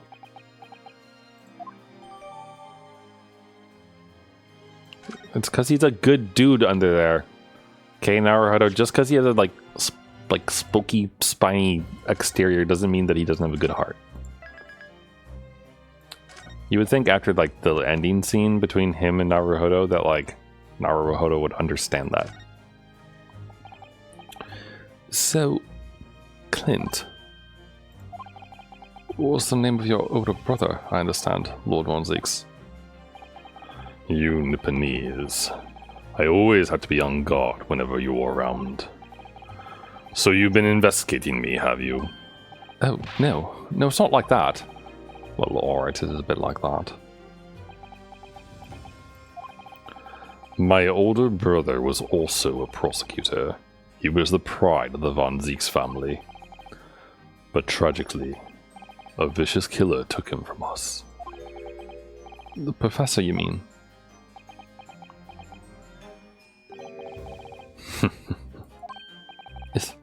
Is something funny? That's the extent of what you discovered, is it? I shouldn't be surprised. Sorry, there's more to it then. Lackluster work is very much your trademark, isn't it? Good God. Oof, you're too kind. Are you going to tar all Nipponese with the same brush next? So tell me, what's your interest in that historic incident? As it happens, Lord Von Zieks, there's a rather curious case that's come to our attention. Are you aware of the Madame Tussauds Museum of Waxwork by any chance? I am, naturally. I believe that since last month I feature in one of the displays there, for public scorn. Of course the infamous Reaper of the Bailey would have to be exhibited, wouldn't he? Well, a particular waxwork has been stolen from the place, and held for ransom. A particular waxworks? Which? Wait, you mean... Yes, it's the professor. Mr. Sholmes is investigating the case as we speak. I was unaware of that. He turned as white as a sheet.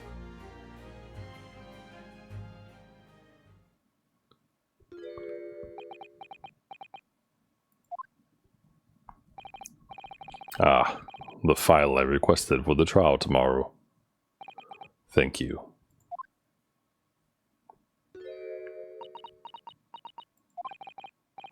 Are you alright? Who's this man, Mr. Naruhodo? Lord Von Zieks' apprentice, apparently. So I'm not the only one. Susato-san can see it too. Lord Von Zieks, may we speak with your apprentice for a moment? With him? Why?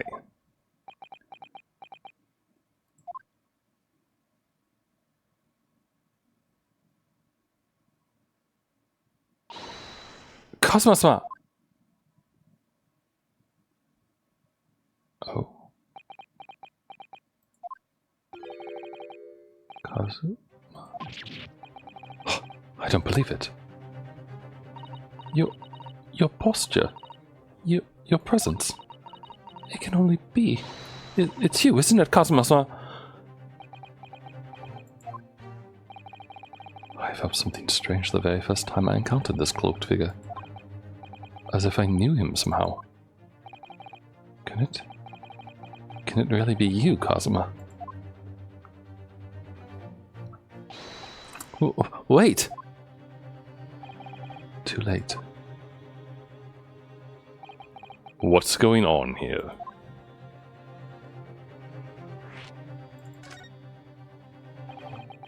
What is your interest in my apprentice exactly? You act as if you know the man or something. Well,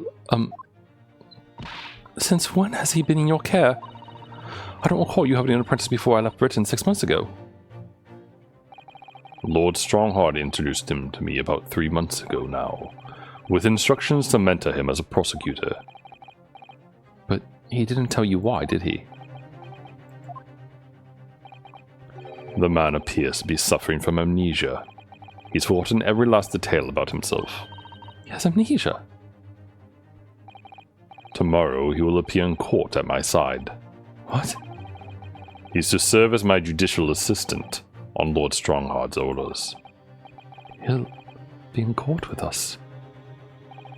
Now then, unless I'm much mistaken, I believe this conversation has run its course. Oh, yes, thank you. I definitely saw a reaction there. When Susato-san called out like that, it really seems like he hit a nerve. When she called out Kazuma-sama.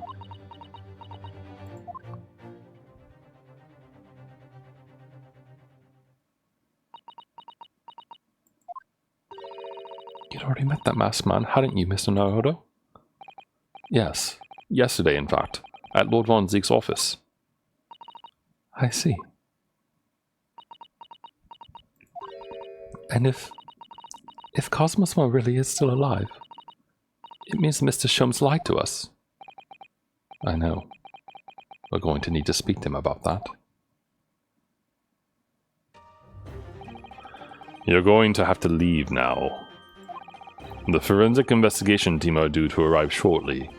If they find you here, it will cause problems. What sort of problems? Foreign affairs problems. Well, we could do without that. Alright, we'll be on our way. Let's go, Mr. Sato. Of course. Thanks, Van Zeeks. You've been great.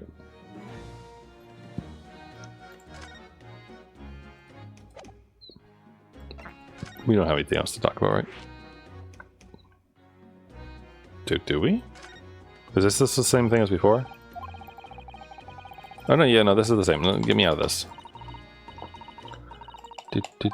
Shoot, why does it do that? It needs to have a check mark. I've been through this already. I mean, look how adorable. Look how adorable this is. Look at it. Look at it.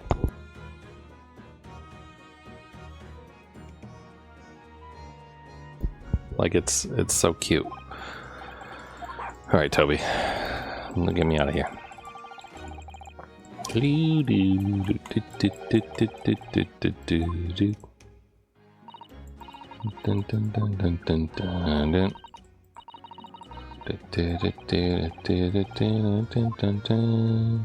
Okay, thank you. She didn't say anything new there, right? Oh, I guess this was new. Sorry, I was clicking through because I thought it was the exact same thing as before. Oh, this is if you want to look at it again. Okay. Alright, well, we didn't really miss anything important there. I could go to the prison to talk to Hairbrain, maybe. So I'm a little bit more curious about 2 spells. Or we could go back to the forensic laboratory. Considering that the chief coroner is probably here now at the stage. Where you show us what you're around. Yeah, let's see if we can't find Sherlock. Look here again. Oh, no, I guess not. Okay. Shum's a sweet. Nope. Alright, to the prison then. It's the only place we haven't been yet, I think. Oh. He's, well, he certainly is, thinking hard, isn't he?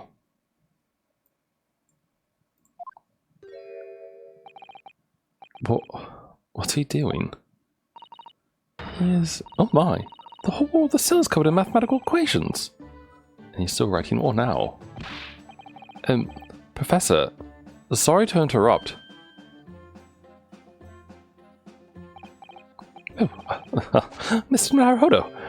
And who's this young lady? My name is My name is Susato Mikotoba. I'm Mr. Naruhodo's judicial assistant. It's a pleasure to meet you, Professor. Oh, if only. If only I'd met a refined young woman like you sooner. None of this would have happened. No, that's not logical. That makes no sense at all. Oh dear, I'm sorry if my presence here upsets you. I owe you an apology too, Professor. I didn't manage to deliver what I promised you I would in court this morning. Oh, no. The whole thing, the whole miserable affair. It all happened because I've been such a complete and utter clot. Professor Harebrain, what have you been working on in your cell?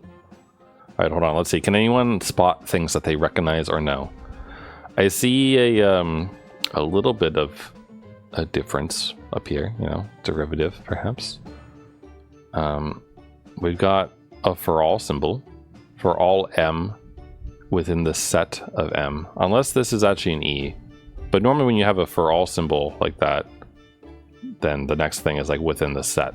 So for all M within the set of M, the function of S of M equals big T.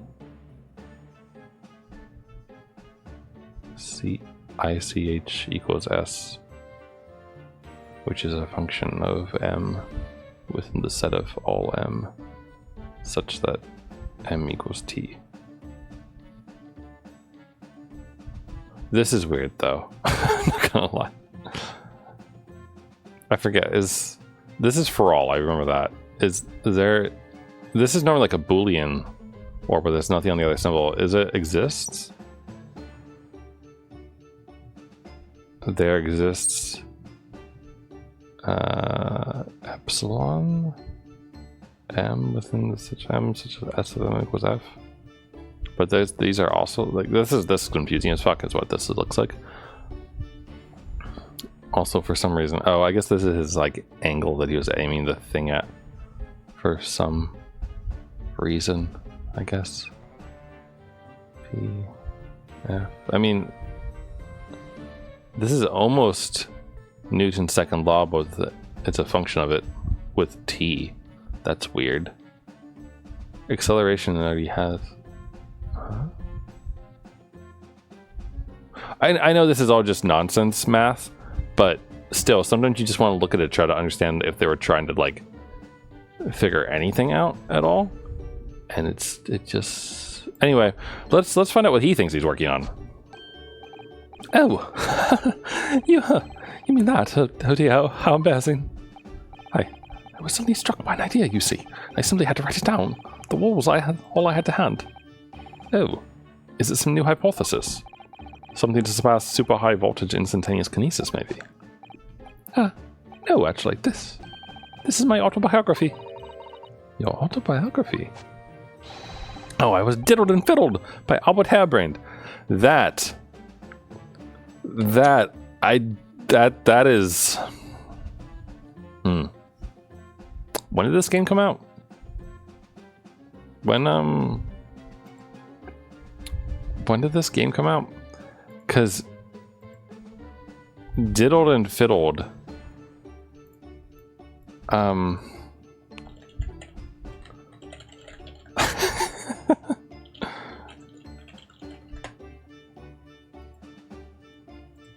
That's certainly a phrase. I found I can represent my odd fortunes with only odd numbers in an ambitious set of simultaneous equations. I'm going to have to pay back all the loans I took with the kinesis machine, you see. This is going to be a new serial publication for next month. Part 1, in odd birth, in odd upbringing. I can't beat the man's optimism, that's for sure. I see. Well, for now, would you mind if we talk talked a little more about the case. Oh, yes, of course. I've been walking through the numbers. I was fiddled by the pair of them. By Osmond, and by that aloof engineer, Drebber. We're not going to have to sit through an explanation of all these equations, are we?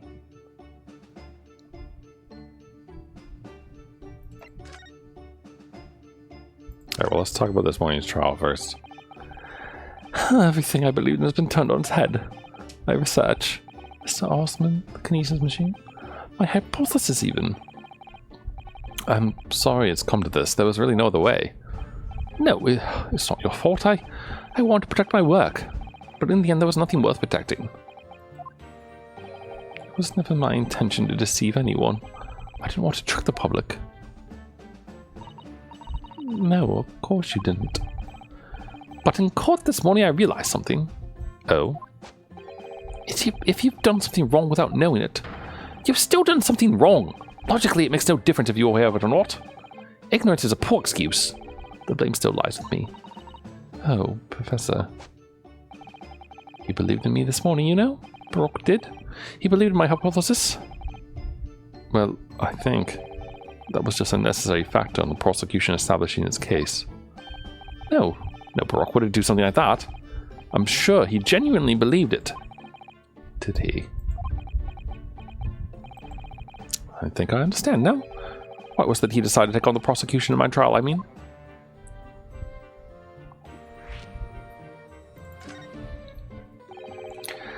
After the terrible accident happened, no one would believe my hypothesis anymore.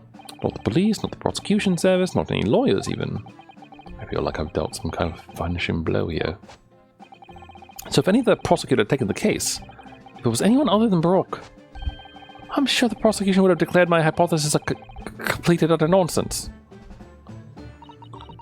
In that case, you would have been declared a fraud yourself, Professor. Exactly, which would have been a fate worse than death for me. But Baroque insisted that I was a proper man of science from start to finish. You think that's why he... I know him very well indeed. He's an extremely kind-hearted soul. But that extremely kind-hearted soul spent all morning trying to paint you as a murderer, didn't he? Well, admittedly, that part of the analysis appears to have some flaws in it. And what about the whole Reaper side of things? How does that fit in with the kind-hearted soul idea?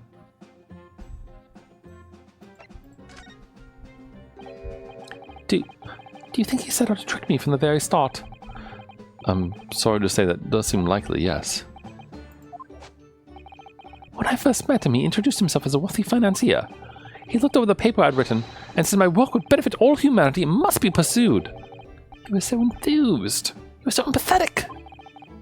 But in reality, he was the mastermind of some vast criminal network, it seems. I still can't believe it.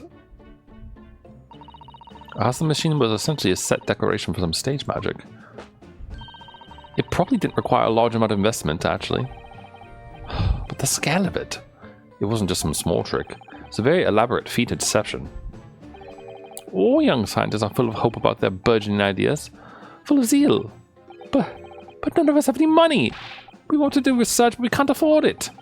Many of us take on barely legal part-time work to try to earn just a few measly pennies to carry on. To go through all that, only to be taken from a complete fool.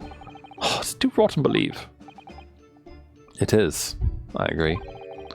And that's why we have to find those responsible and bring them to justice. Mr. Osmond is no more, of course, which leaves only the engineer. Mr. Noctrubber.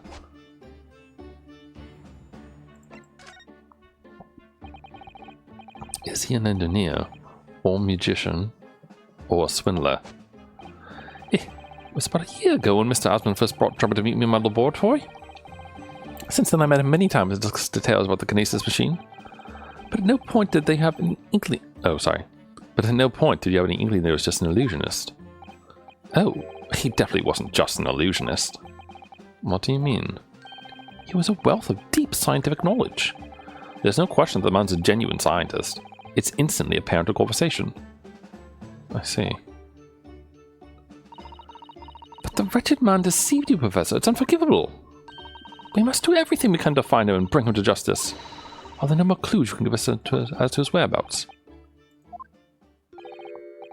I'm sorry. We'll never discuss the kinesis machine. Nothing else. Although, just once, I did visit his workshop. What workshop? Jabba's enormous fabrication work laboratory, where he constructed my great machine. What? Why didn't you mention this before? Enoch Jabba's workshop? There's every chance we might find the man there. Should we go without the police, though? So you've been to Jabba's place of work, then? Yes, just once, you understand. It was an enormous place. Plenty of room to construct the kinesis machine, you see. Where can we find it? We have to go there at once. There's a good chance that we'll find Jabba there. Well, yes, definitely. I'm sure. As in, I'm sure you're not going to want to hear this. But I've absolutely no idea where the workshop is at all. I'm so sorry. I was more than half expecting that. You see, I was blindfolded in the couch the entire way there. He blindfolded you? He wasn't taking any chances then. The place was incredible. The pinnacle of modern engineering. Even the oil they used was the very best. A special French machine oil that's impossible to obtain in Britain. Ah, the indescribable scent of that imported oil. Perfumers across the world should forget their secret formula and use that instead. Oil, huh? What do you think, Miss Susato? Ode a machine for your next birthday? I've never used any kind of perfume, Miss Naruhodo. I'm not sure I'd like to start with that. I don't suppose you know you're part of the workshop's address, Professor. You don't have a business card for Mr. Jabba, for example? The man was clearly very cautious, Miss Susato. Ah! Yes, I do. He gave me his business card once. It's right here, look. What? Let me see that. Throw etiquette to the wind, why don't you?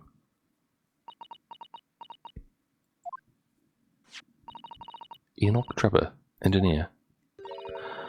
I'm afraid that's all it says. There's no address. No. Well, I can't say I'm surprised. And still, this could be useful.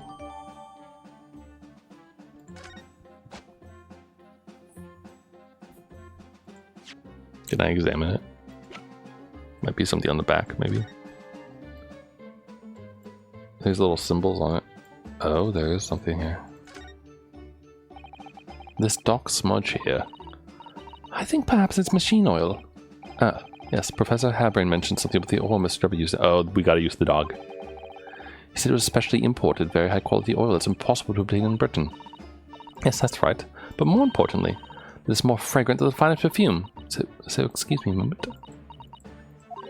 Oh, it doesn't appear to have any scent at all. Don't worry. I expect that's because there's such a tiny amount on here. Very good. Okay, so we don't care about these symbols. Alright, well, thank you very much.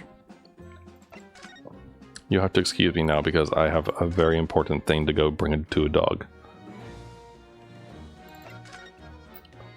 Hey, can your dog smell this, please? About this, Gina. Yeah, I'm still learning me letters at the moment. I only know A to E. So if it ain't too much bleeding trouble.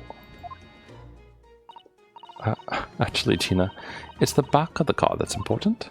How come? There's just a dirty old smudge on the back, that's all.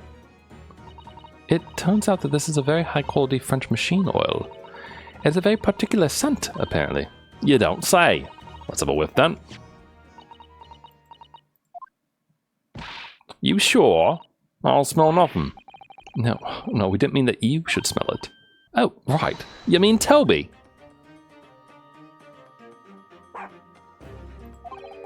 Since the smell is so good, he can track people all over the oceans, can't he? Professor Harebrain informs us that this oil is unique to Mr. Drebber's workshop. Look at it. Look at it go. I think he's picked up a scent. So you mean, if he follows the scent of this oil, Toby could lead us to that dodgy cove's workshop? That's right. That's exactly what we were hoping. Alright then, we'll give it a go. I'll just borrow that. Wait, when did you... Oh, wants a pickpocket. If I can lead everyone to that driver's workshop, I'll be the boss's boss before next week. Oh, yes, Gina. I'm sure you'll be promoted. Poor Gregson. Right then, Odo. Leave it to me. Sorry? We're gonna get going after that dodgy Nico right this minute. Oh, but hang on. Someone's supposed to be on guard duty all the time. I'm afraid we can't help.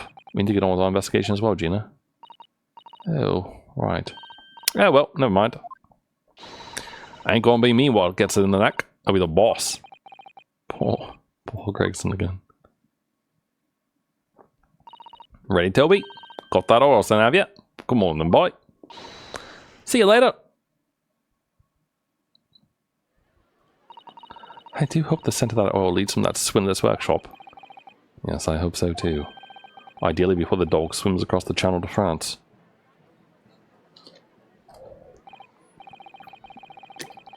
Well, I think we've done all the investigating we can do here now. If we just determine the whereabouts of Mr. Drepper. I'm sure Gina and little Toby won't let us down. Now then, do you think we ought to try to speak with Mr. Sholmes at this point? We have things to discuss and I'm dying to meet him again after all these months. Yes, it's quite possible he might know something useful, you're right. We have to find out about Madame Two Spells. He's supposed to be working out as a temporary waxwork exhibit. Yes! Iris told me about his latest unusual venture. Before I go there, which, don't worry, I will. There's nowhere else I need to go, right? Yeah, no, okay. Off to Two Spells we go.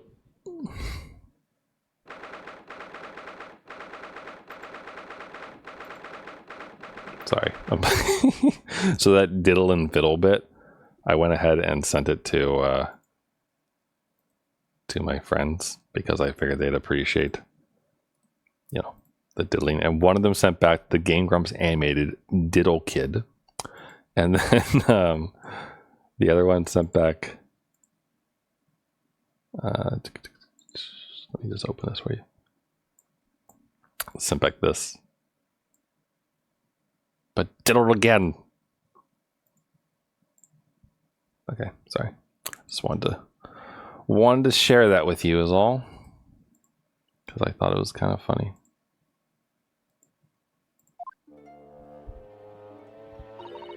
Here we are again, at the House of Horrors. I'm afraid I haven't gotten used to the place yet. I'd still like to turn on my heels and go straight home, via the confectionery course. Susano-san really is up to something sweet today, isn't she? What's the matter? Look, Mr. Naruto, look at that waxwork. I'm quite sure it wasn't there before.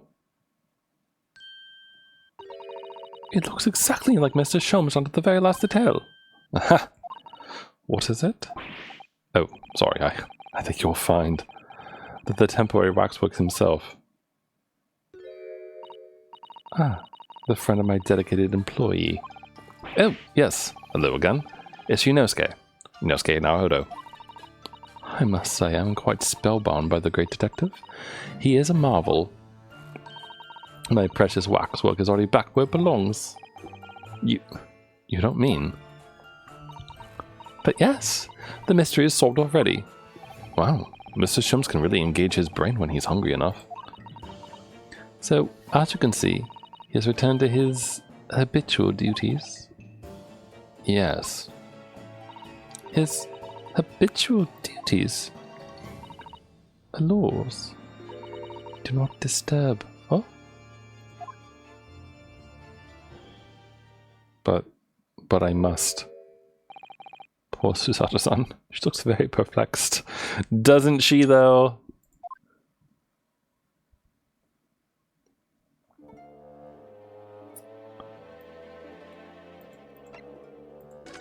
Well... Should I try to open the curtain? Ah, yes. The heavy curtains in the middle of the House of Horrors. Whatever's on the other side of them, you just know it's going to be terrifying, don't you? The sign says it's the Madame Tussauds special exhibit. It seems you have to pay extra good to go inside. I know. Can you believe that? Pay more money as if we haven't been scared enough already. It's not my doing, Mr. Naruto.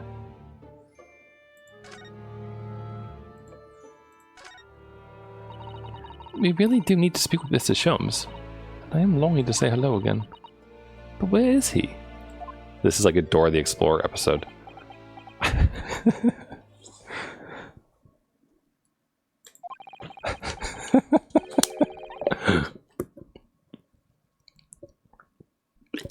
I think you might find that he is quite nearby, actually.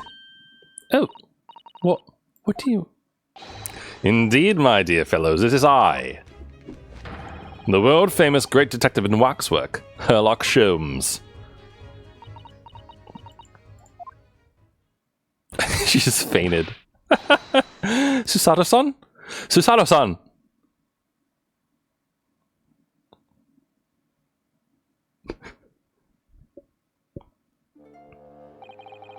My most humble apologies. Huh. I thought I died and gone to eternal paradise for a moment, via London. My dear madame, allow me to make amends by offering you a tasty free deduction at some point. As long as it's not of questionable street food quality.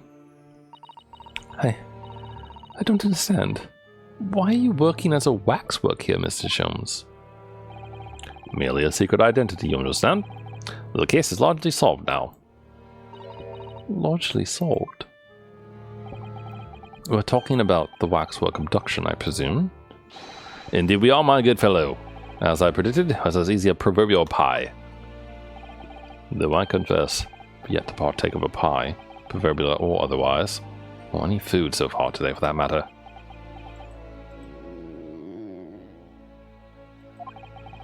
That stomach rumble will echo across the whole museum.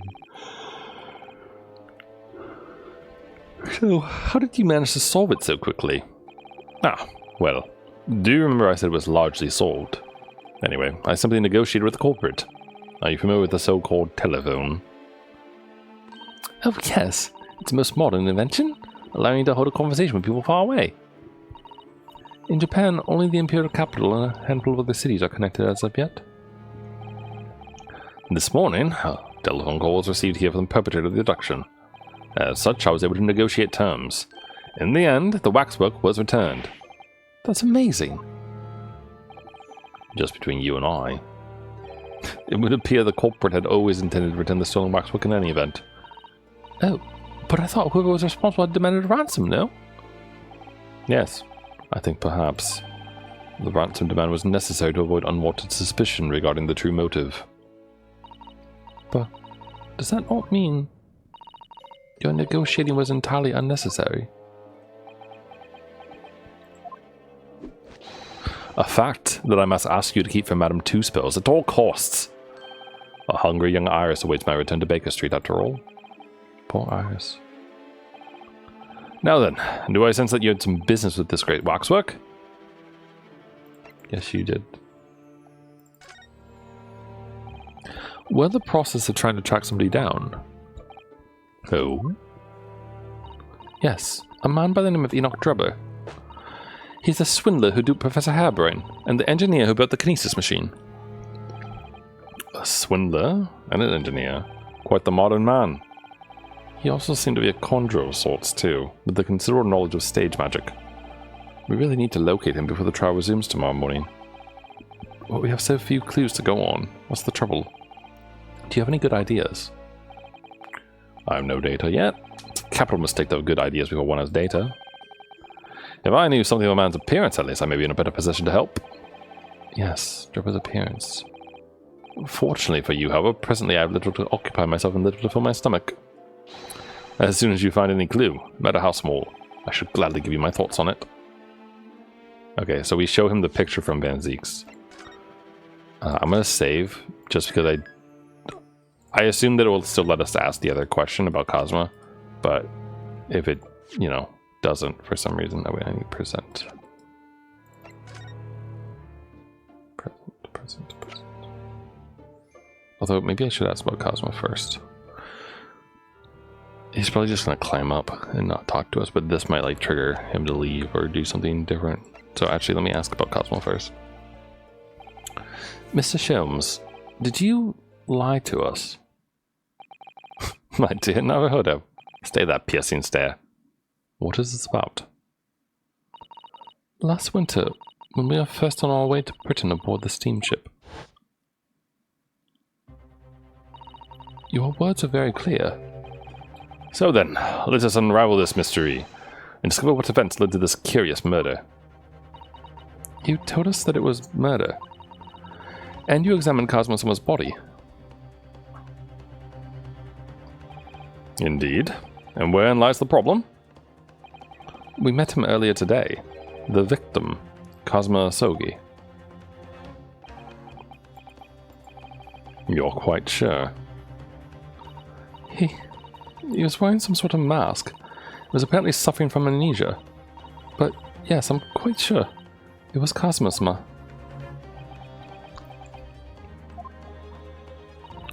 You must have known at the time, Mr. Sholmes, that he wasn't actually dead. Well, I can only assume I was swept up in the murderous atmosphere of the moment. But the fellow wasn't dead at all. Oh, priceless. I don't suppose that performance would pass muster, would it, Mr. Naruhodo? I could believe that the crewman present at the time made a mistake, but not you, Mr. Sholmes. I will now tell you something of the first importance, my dear fellow. Great detectives are wont to lie. It will serve you well to remember that. Please, Mr. Sholmes. Tomorrow in court, you will find yourself on the threshold of a very great mystery.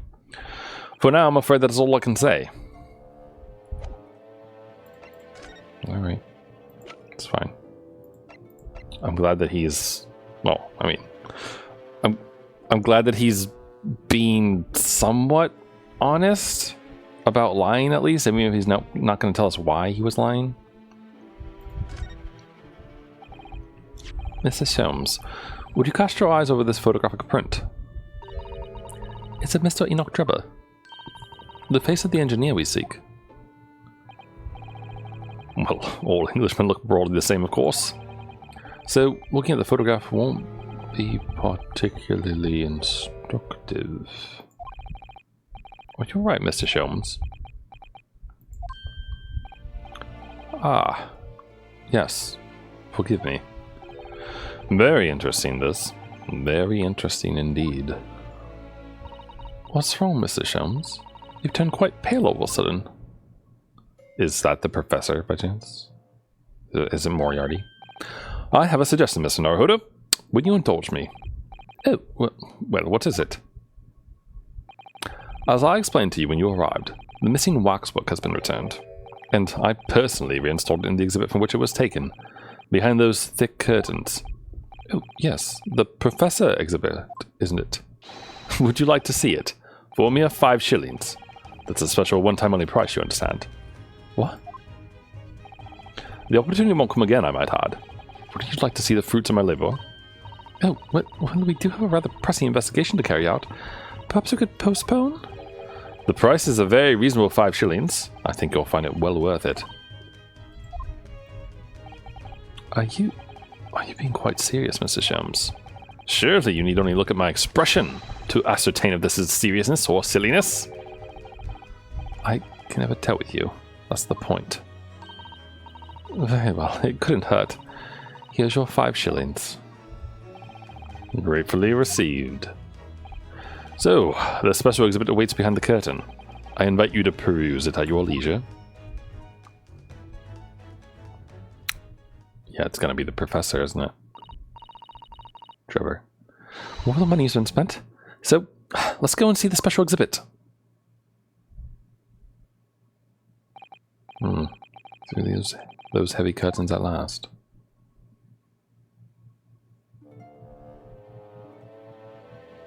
Okay, is it a move? Nope, it's like the stage.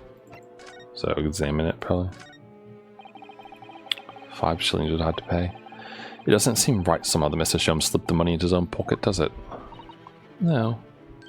Ah, we could ask Gina to retrieve it for us, using her special skills. Pickpocketing police officers and diddling detectives.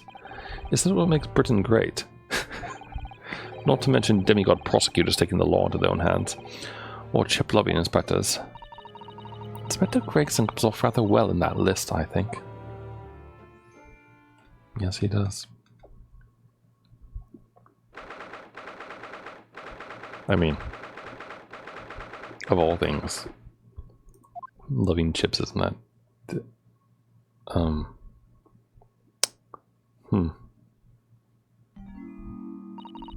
Oh dear, I felt a shiver run down my spine as soon as we walked in here. Mr. Sato, I said we turn on our heels and go straight home, via a rather big confectionery. We certainly can't do that. We paid 5 shillings already. True.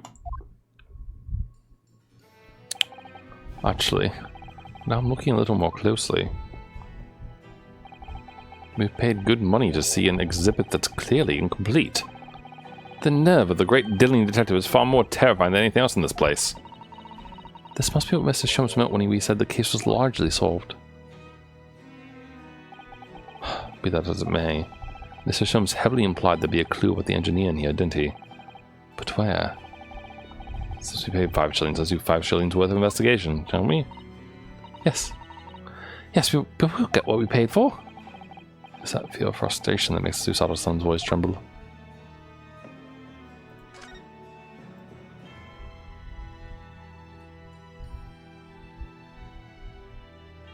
Alright, well, can I see this thing's face?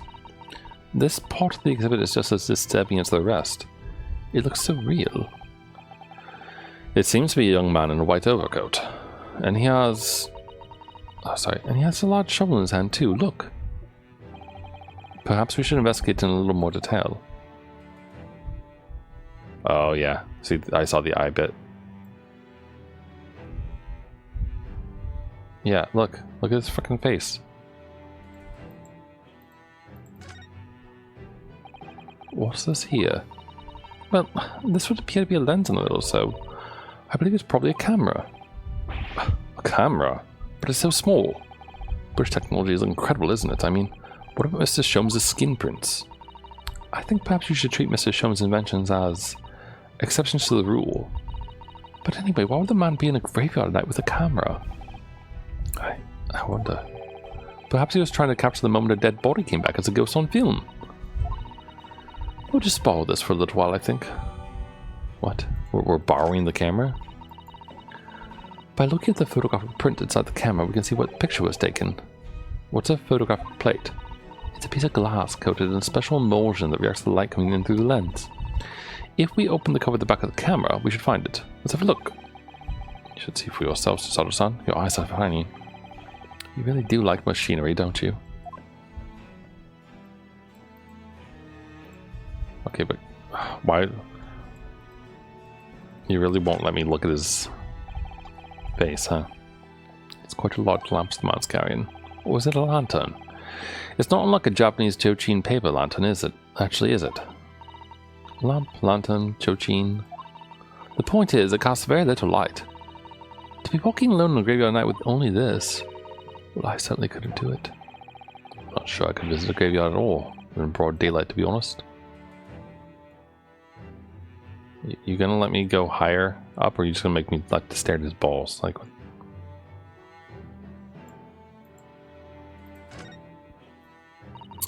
what a large shovel. He's holding it rather ominously, isn't he? What on earth was the man doing with a shovel in the graveyard in the middle of the night? Miss Susato? Yes?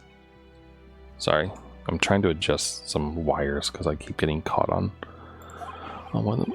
That's a spade, isn't it? No, it's a shovel. No, shovels are for digging. That's for scooping up this material. It's a spade. We've been through this, Mr. Naruhodo. It's a shovel. No. Although we haven't considered trowels. We've allowed ourselves to be distracted, I feel. Perhaps we should concentrate on what the man was doing with the implement. So we're going to bury the hatchet. Alright though. What was the man doing in the graveyard in the first place? That's the real question.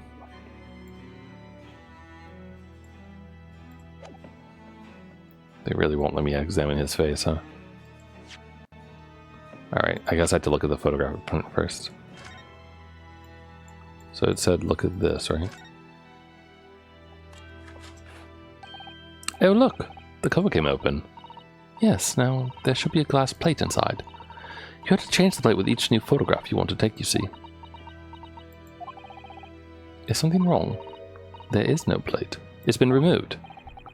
Ah, what a pity. But I suppose if you think about it, this wouldn't be the actual camera that was used at the time, just like the waxwork isn't the actual person. So we never found a photograph print of the executed convict coming back to life anyway. Oh, yes, you're quite right, of course. Poor Susato-san, she looks devastated.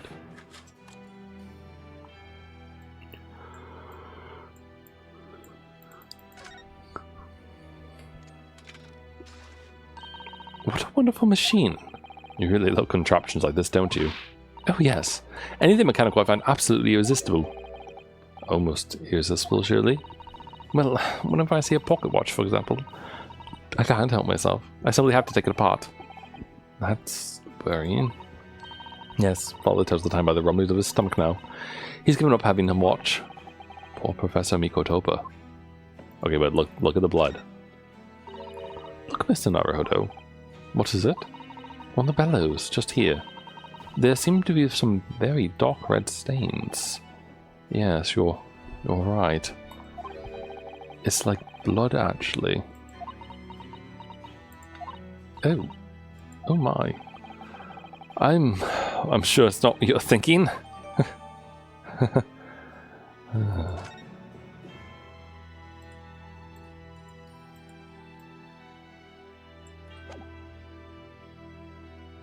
Actually, wait 1 second. Oh, never mind. Okay. I can actually... Oh, look at this. Oh, look here, Mr. Sato. Oh yes, the wood cracked and broken a little. I suppose being because it fell from such a height. Yes, from the height at which the balloon was flying, down to the crystal tower below. A fall of about 30 feet, or 9 meters. Leaving the man inside tragically dead. Okay, it's got damage to the base. Good to know.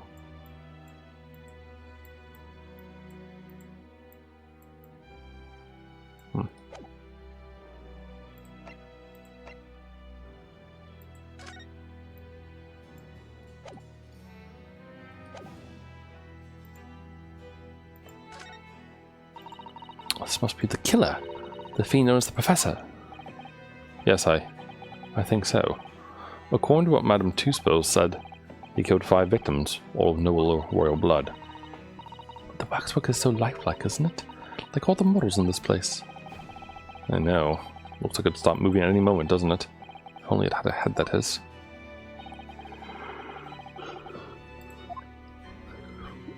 Okay. 139. So this is the condemned man.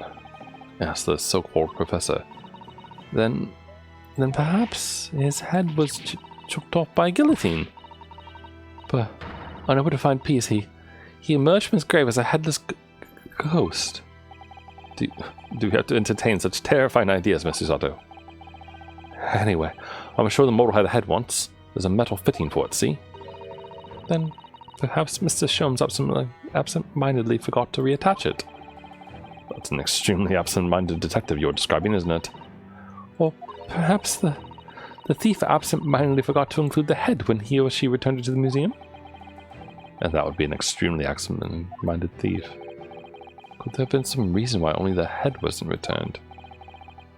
No, whatever the reason. Means we don't know what the face of the infamous professor looked like, do we? Oh. There's something caught just inside the convict's jacket here. It looks like a piece of broken glass. Quite a big piece, too. Very thick, isn't it? About 5 times thicker than normal window glazing, I'd say. Where could such a thick piece of glass have come from, I wonder? I suppose it must have been made thick to increase its strength? But why? Well, perhaps because the glass had to span a particularly wide area, such as in a big building, for example. Ah, well, we've seen a large glass building recently, haven't we? And some of the glass was broken too. You don't mean... Exactly. The Crystal Tower of the Great Exhibition. But why would glass from the Crystal Tower be lodged inside this waxworks jacket? Makes you think, doesn't it?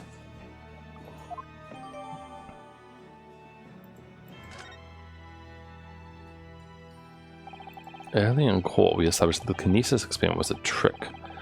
And now we discover this fragment of glass here in this waxwork. Is it just a coincidence? No. No, it's most certainly not. 139, 139.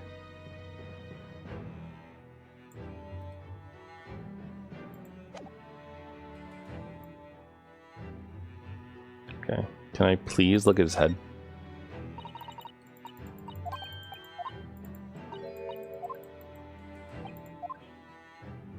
Okay, there we go. No? Why doesn't it let me...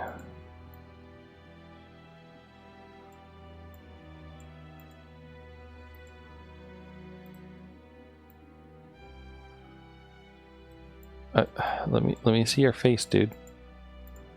There we go. Wait, I had it for a sec. I can't see his face very well, can you? Perhaps if I just... Oh, do you think you should be manhandling the exhibits, Mr. Naruhodo? I'll put it back exactly as it was, don't worry.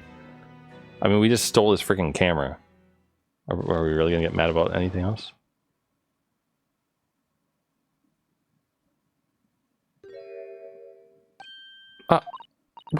What on earth?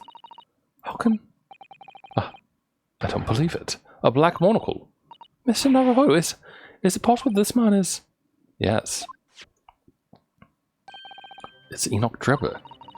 The color of his hair is different, but it's unmistakably him. Indeed it is. Mr. Shelms. This man is the subject of your present hunt, I believe.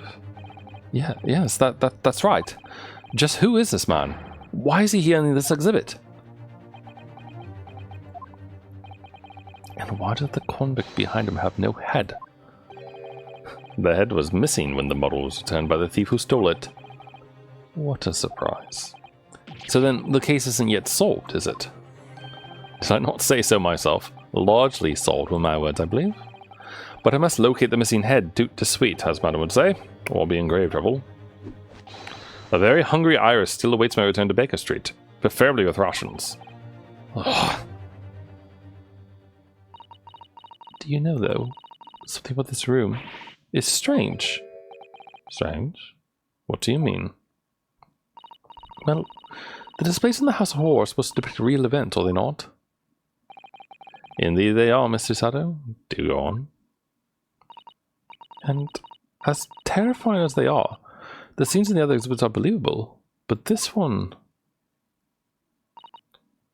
This surely couldn't ever really have happened, could it?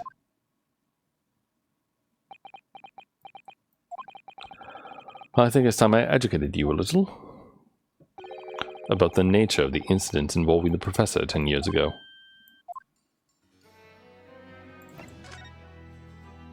The resurrecting convict. I believe I told you a little about the professor yesterday, did I not? He took the lives of 5 victims, everyone being either a member of the aristocracy or royalty. All were attacked by an enormous hunting hound and had their throats ripped from their bodies. Oh gosh, an enormous hound. How awful.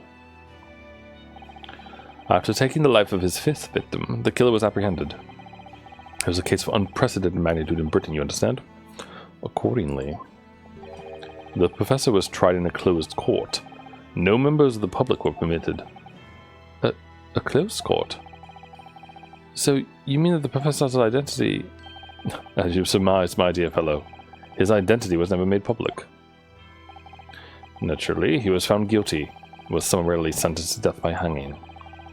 He was buried in a grave at Lowgate Cemetery, which adjoins the rear of the prison where he had been held. However, that was not the end of the affair. Oh. The very night that he was buried, the convicted man came back to life. Came back to life? He clawed his way out of the ground and emerged into the moonlit graveyard. The exhibit here depicts that very scene, as described by the sole witness to those chilling events. There was witness. But of course, my dear fellow, it was none other than young man in the white overcoat. Enoch Traveler. You saw what happened. I imagine that we're going to use that connection later on in court.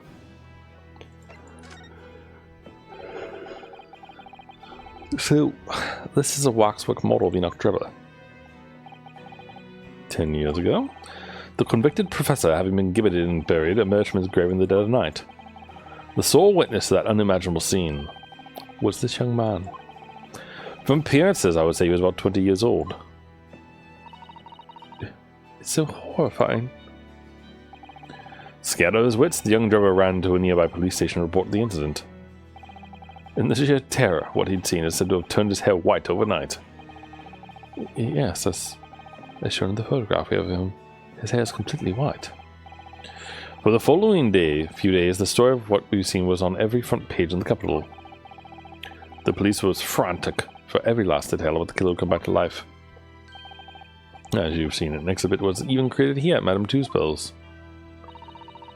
I can understand why the man's hair turned white, certainly, but what I don't understand is what Mr. Drebber was doing in the first place. In a lonely graveyard, in the middle of the night. Yes, what was he up to?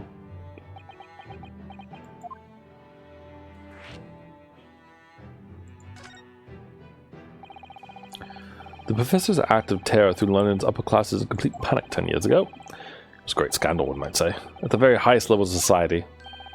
And since the killer's identity was never made public, rumors abounded. After all, no killer had ever been systematically employed a dog as a weapon of murder. Yes, I can imagine the impact the case must have had. But in time, of course, the rumors abated. So too, talk with the shocking witness account of the comeback came back to life. It was forgotten, dismissed as a dubious ghost story, as a preposterous parlor tale. But why did people stop believing it? Why? Simply because there was no resurrection to speak of, as was established, in fact. What do you mean by no resurrection? The police investigated the grave in Lowgate Cemetery and published their findings. The convict's body was found to be buried exactly where it had been following the execution.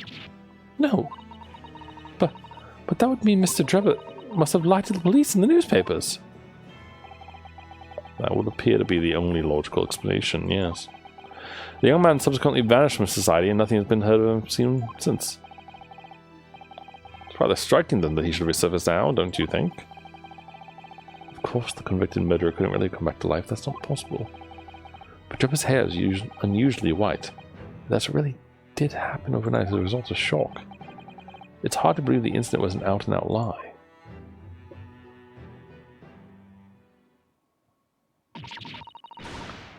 Scream. Sorry.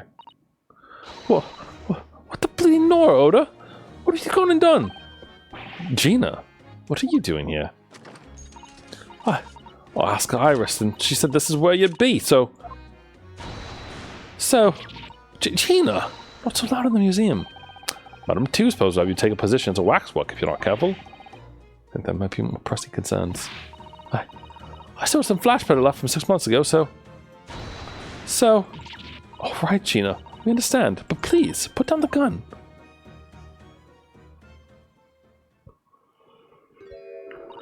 Excuse me.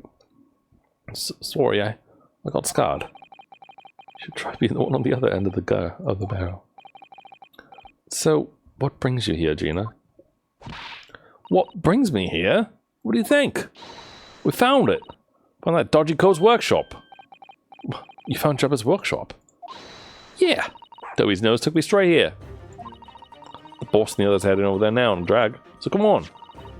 Here's the address. Got the boss to write it out. Oh, thank you, Gina. We'll make our way there at once. Alright then. See you there.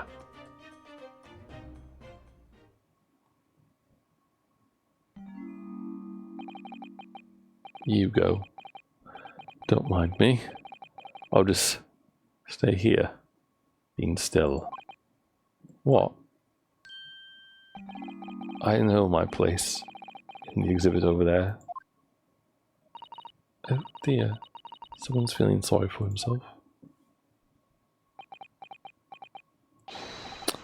Let's go, Mr. Sholmes, you're coming. Your words hearten me, I must say, but if I were to shirk my duties here, Madame would have me pay monetary recompense, and Iris's dinner plate would be empty once more. Forget that, I'll pay for everything. Then there's not a moment to lose, my dear fellow. I shall hail a carriage at once. Now offer to share the cost of Mr. Sholmes, then. I shall gladly pay half, Mr. Naruhodo. Thank you, Mr. Sato.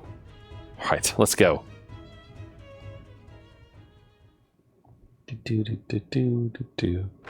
Oh, he's building another one, I guess.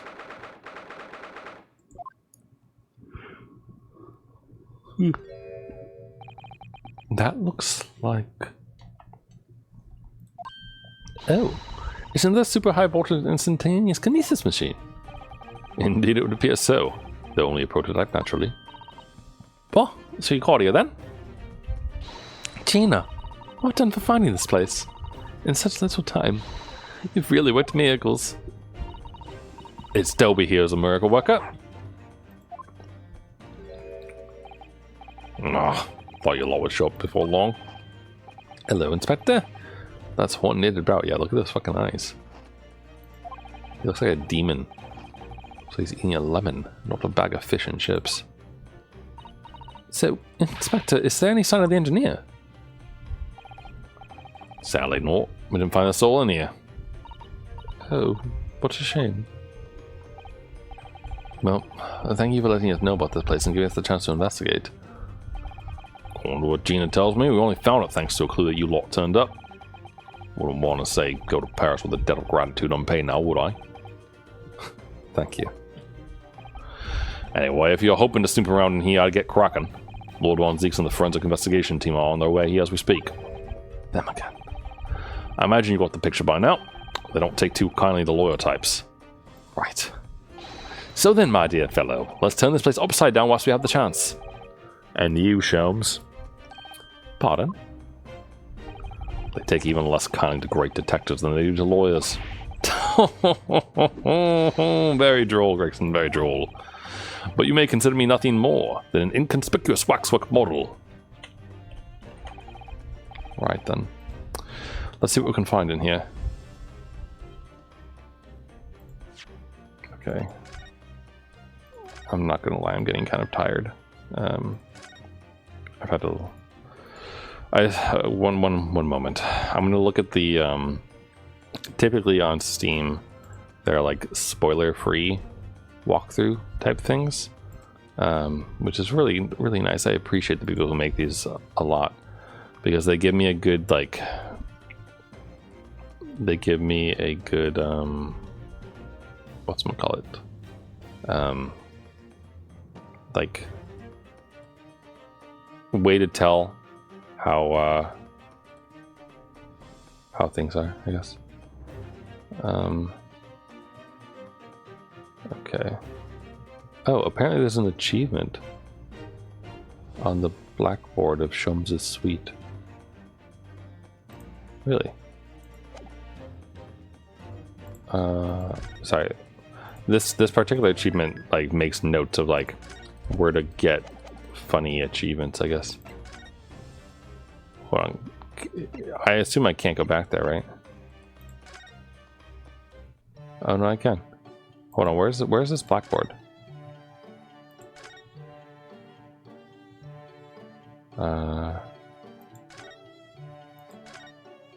Oh, this one. Blackboard is for Iris scribbles down her latest ideas, isn't it? Let's see. Oh, she seems to have drawn a little stick figures all lined up. Look. Cheap apples at the market is what all of them say. What? The little figures can speak. Your questions would be answered if only you would read this month's Rants magazine. So I'm the only one who can't make any sense of this. Oh. Okay, apparently. Or not. Never mind. Sorry, according to the thing that supposedly was something that was supposed to like make an achievement go off. I was just curious about it. But alright, whatever. Back to Trevor's workshop. Okay, the reason why I'm looking at this is because, looking at the guide, I mean, is because I need to know how close we are to the next part. Okay, we are very close. Okay. Yeah.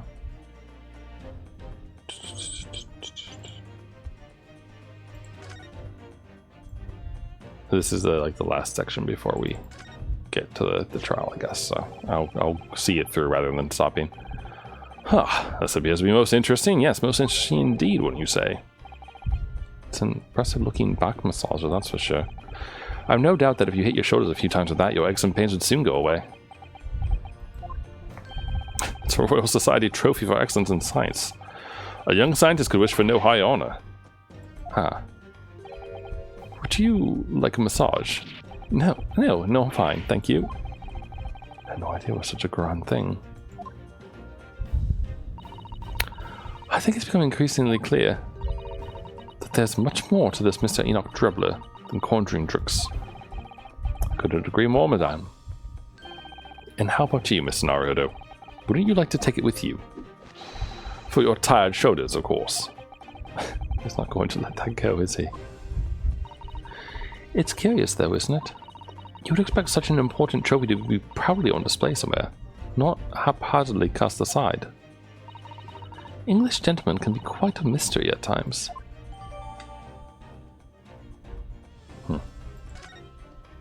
So I guess he doesn't really care. Or maybe he's just mad at the, everyone. What on earth is this?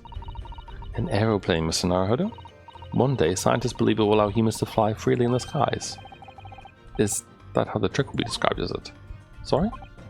Well, it's actually suspended by a thin but very strong cable, isn't it? Oh, well, the small tool is, yes, but a real aeroplane would actually fly high in the sky. Well, suspended from somewhere even high in the sky, of course. Because large metal objects obviously can't really stay in midair unsupported. So, to you, the solution is ever taller towers?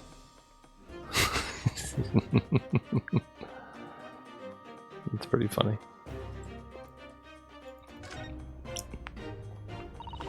I'm sorry, Mr. Naruto, that machine is covered by the Special Dispensation for Scientific Equipment Act. There'd be serious repercussions if you were to examine it from the Crown and the government.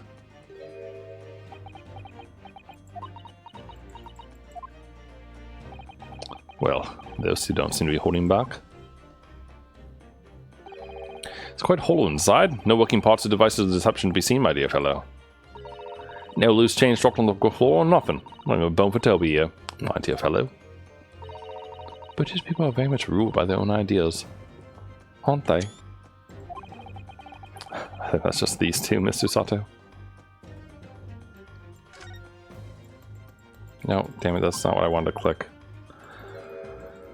I didn't want to. I wanted to click the arrow. Thank you. Thank you.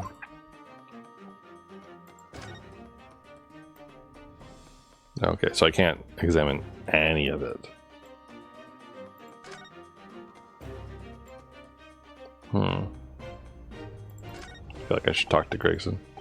This door doesn't want to open. Yep, looks like it's got a pretty hefty lock on it. There's a specialist locksmith on his way over from the yard, so hands off till he gets here.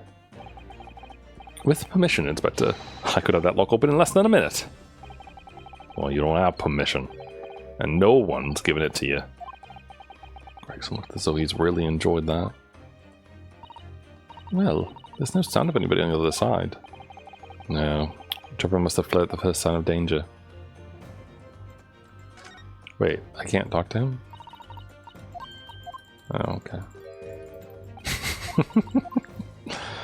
Oh gosh, I wish there was like a fast button or something like that for when this happens, you know?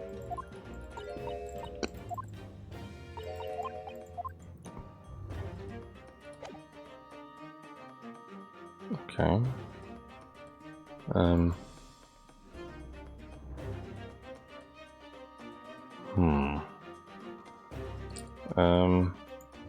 Did I miss someone?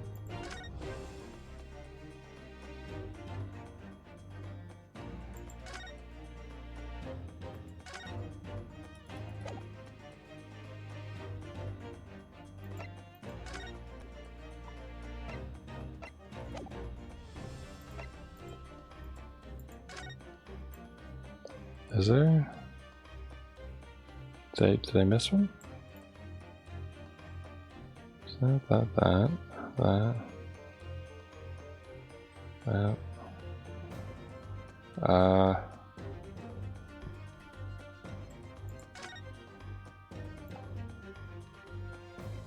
Skylight? No? Okay. Am I not... What?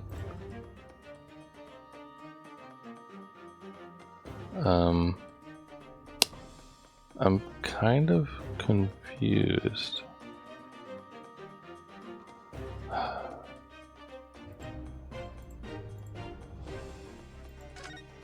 Did I miss something?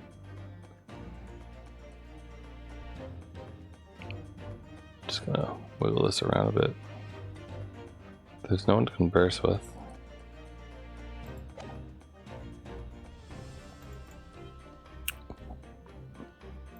Sorry, am I stupid?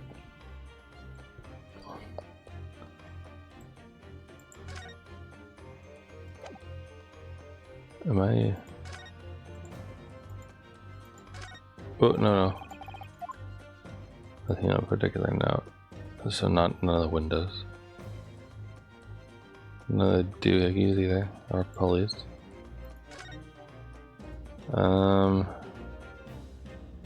Boards, bars, etc.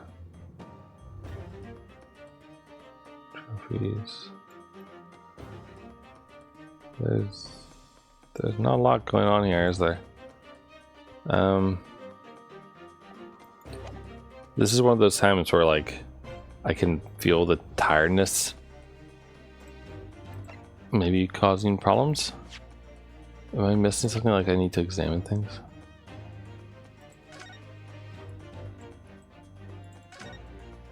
Okay.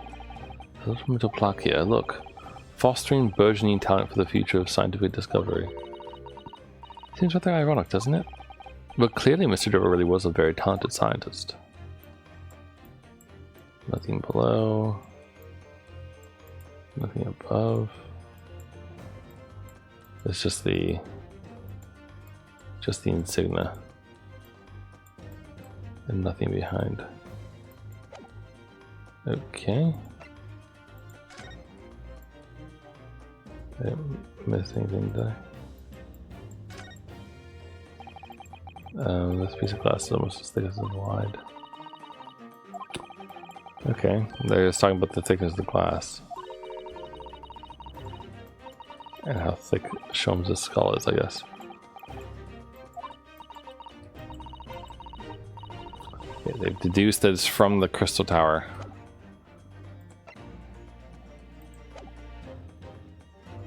Oh gosh.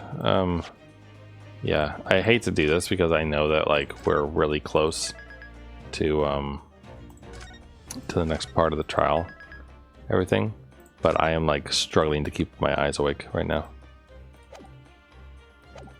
So, as much as it pains me, I'm gonna stop the stream and we'll pick this up again next time on Wednesday probably. There's something here and I'm missing it, but it's probably gonna be a lot. Like, I feel like I can pretty much guarantee that like when I fire this up again with like fresh eyes and I'm not horribly tired, that it's gonna be like way easier. So we'll see how we get on. Anyway, have a good rest of your night, rest of your day, whatever time it is, wherever you are, and I hope that all things go well. So, thanks for hanging out. Thanks for watching.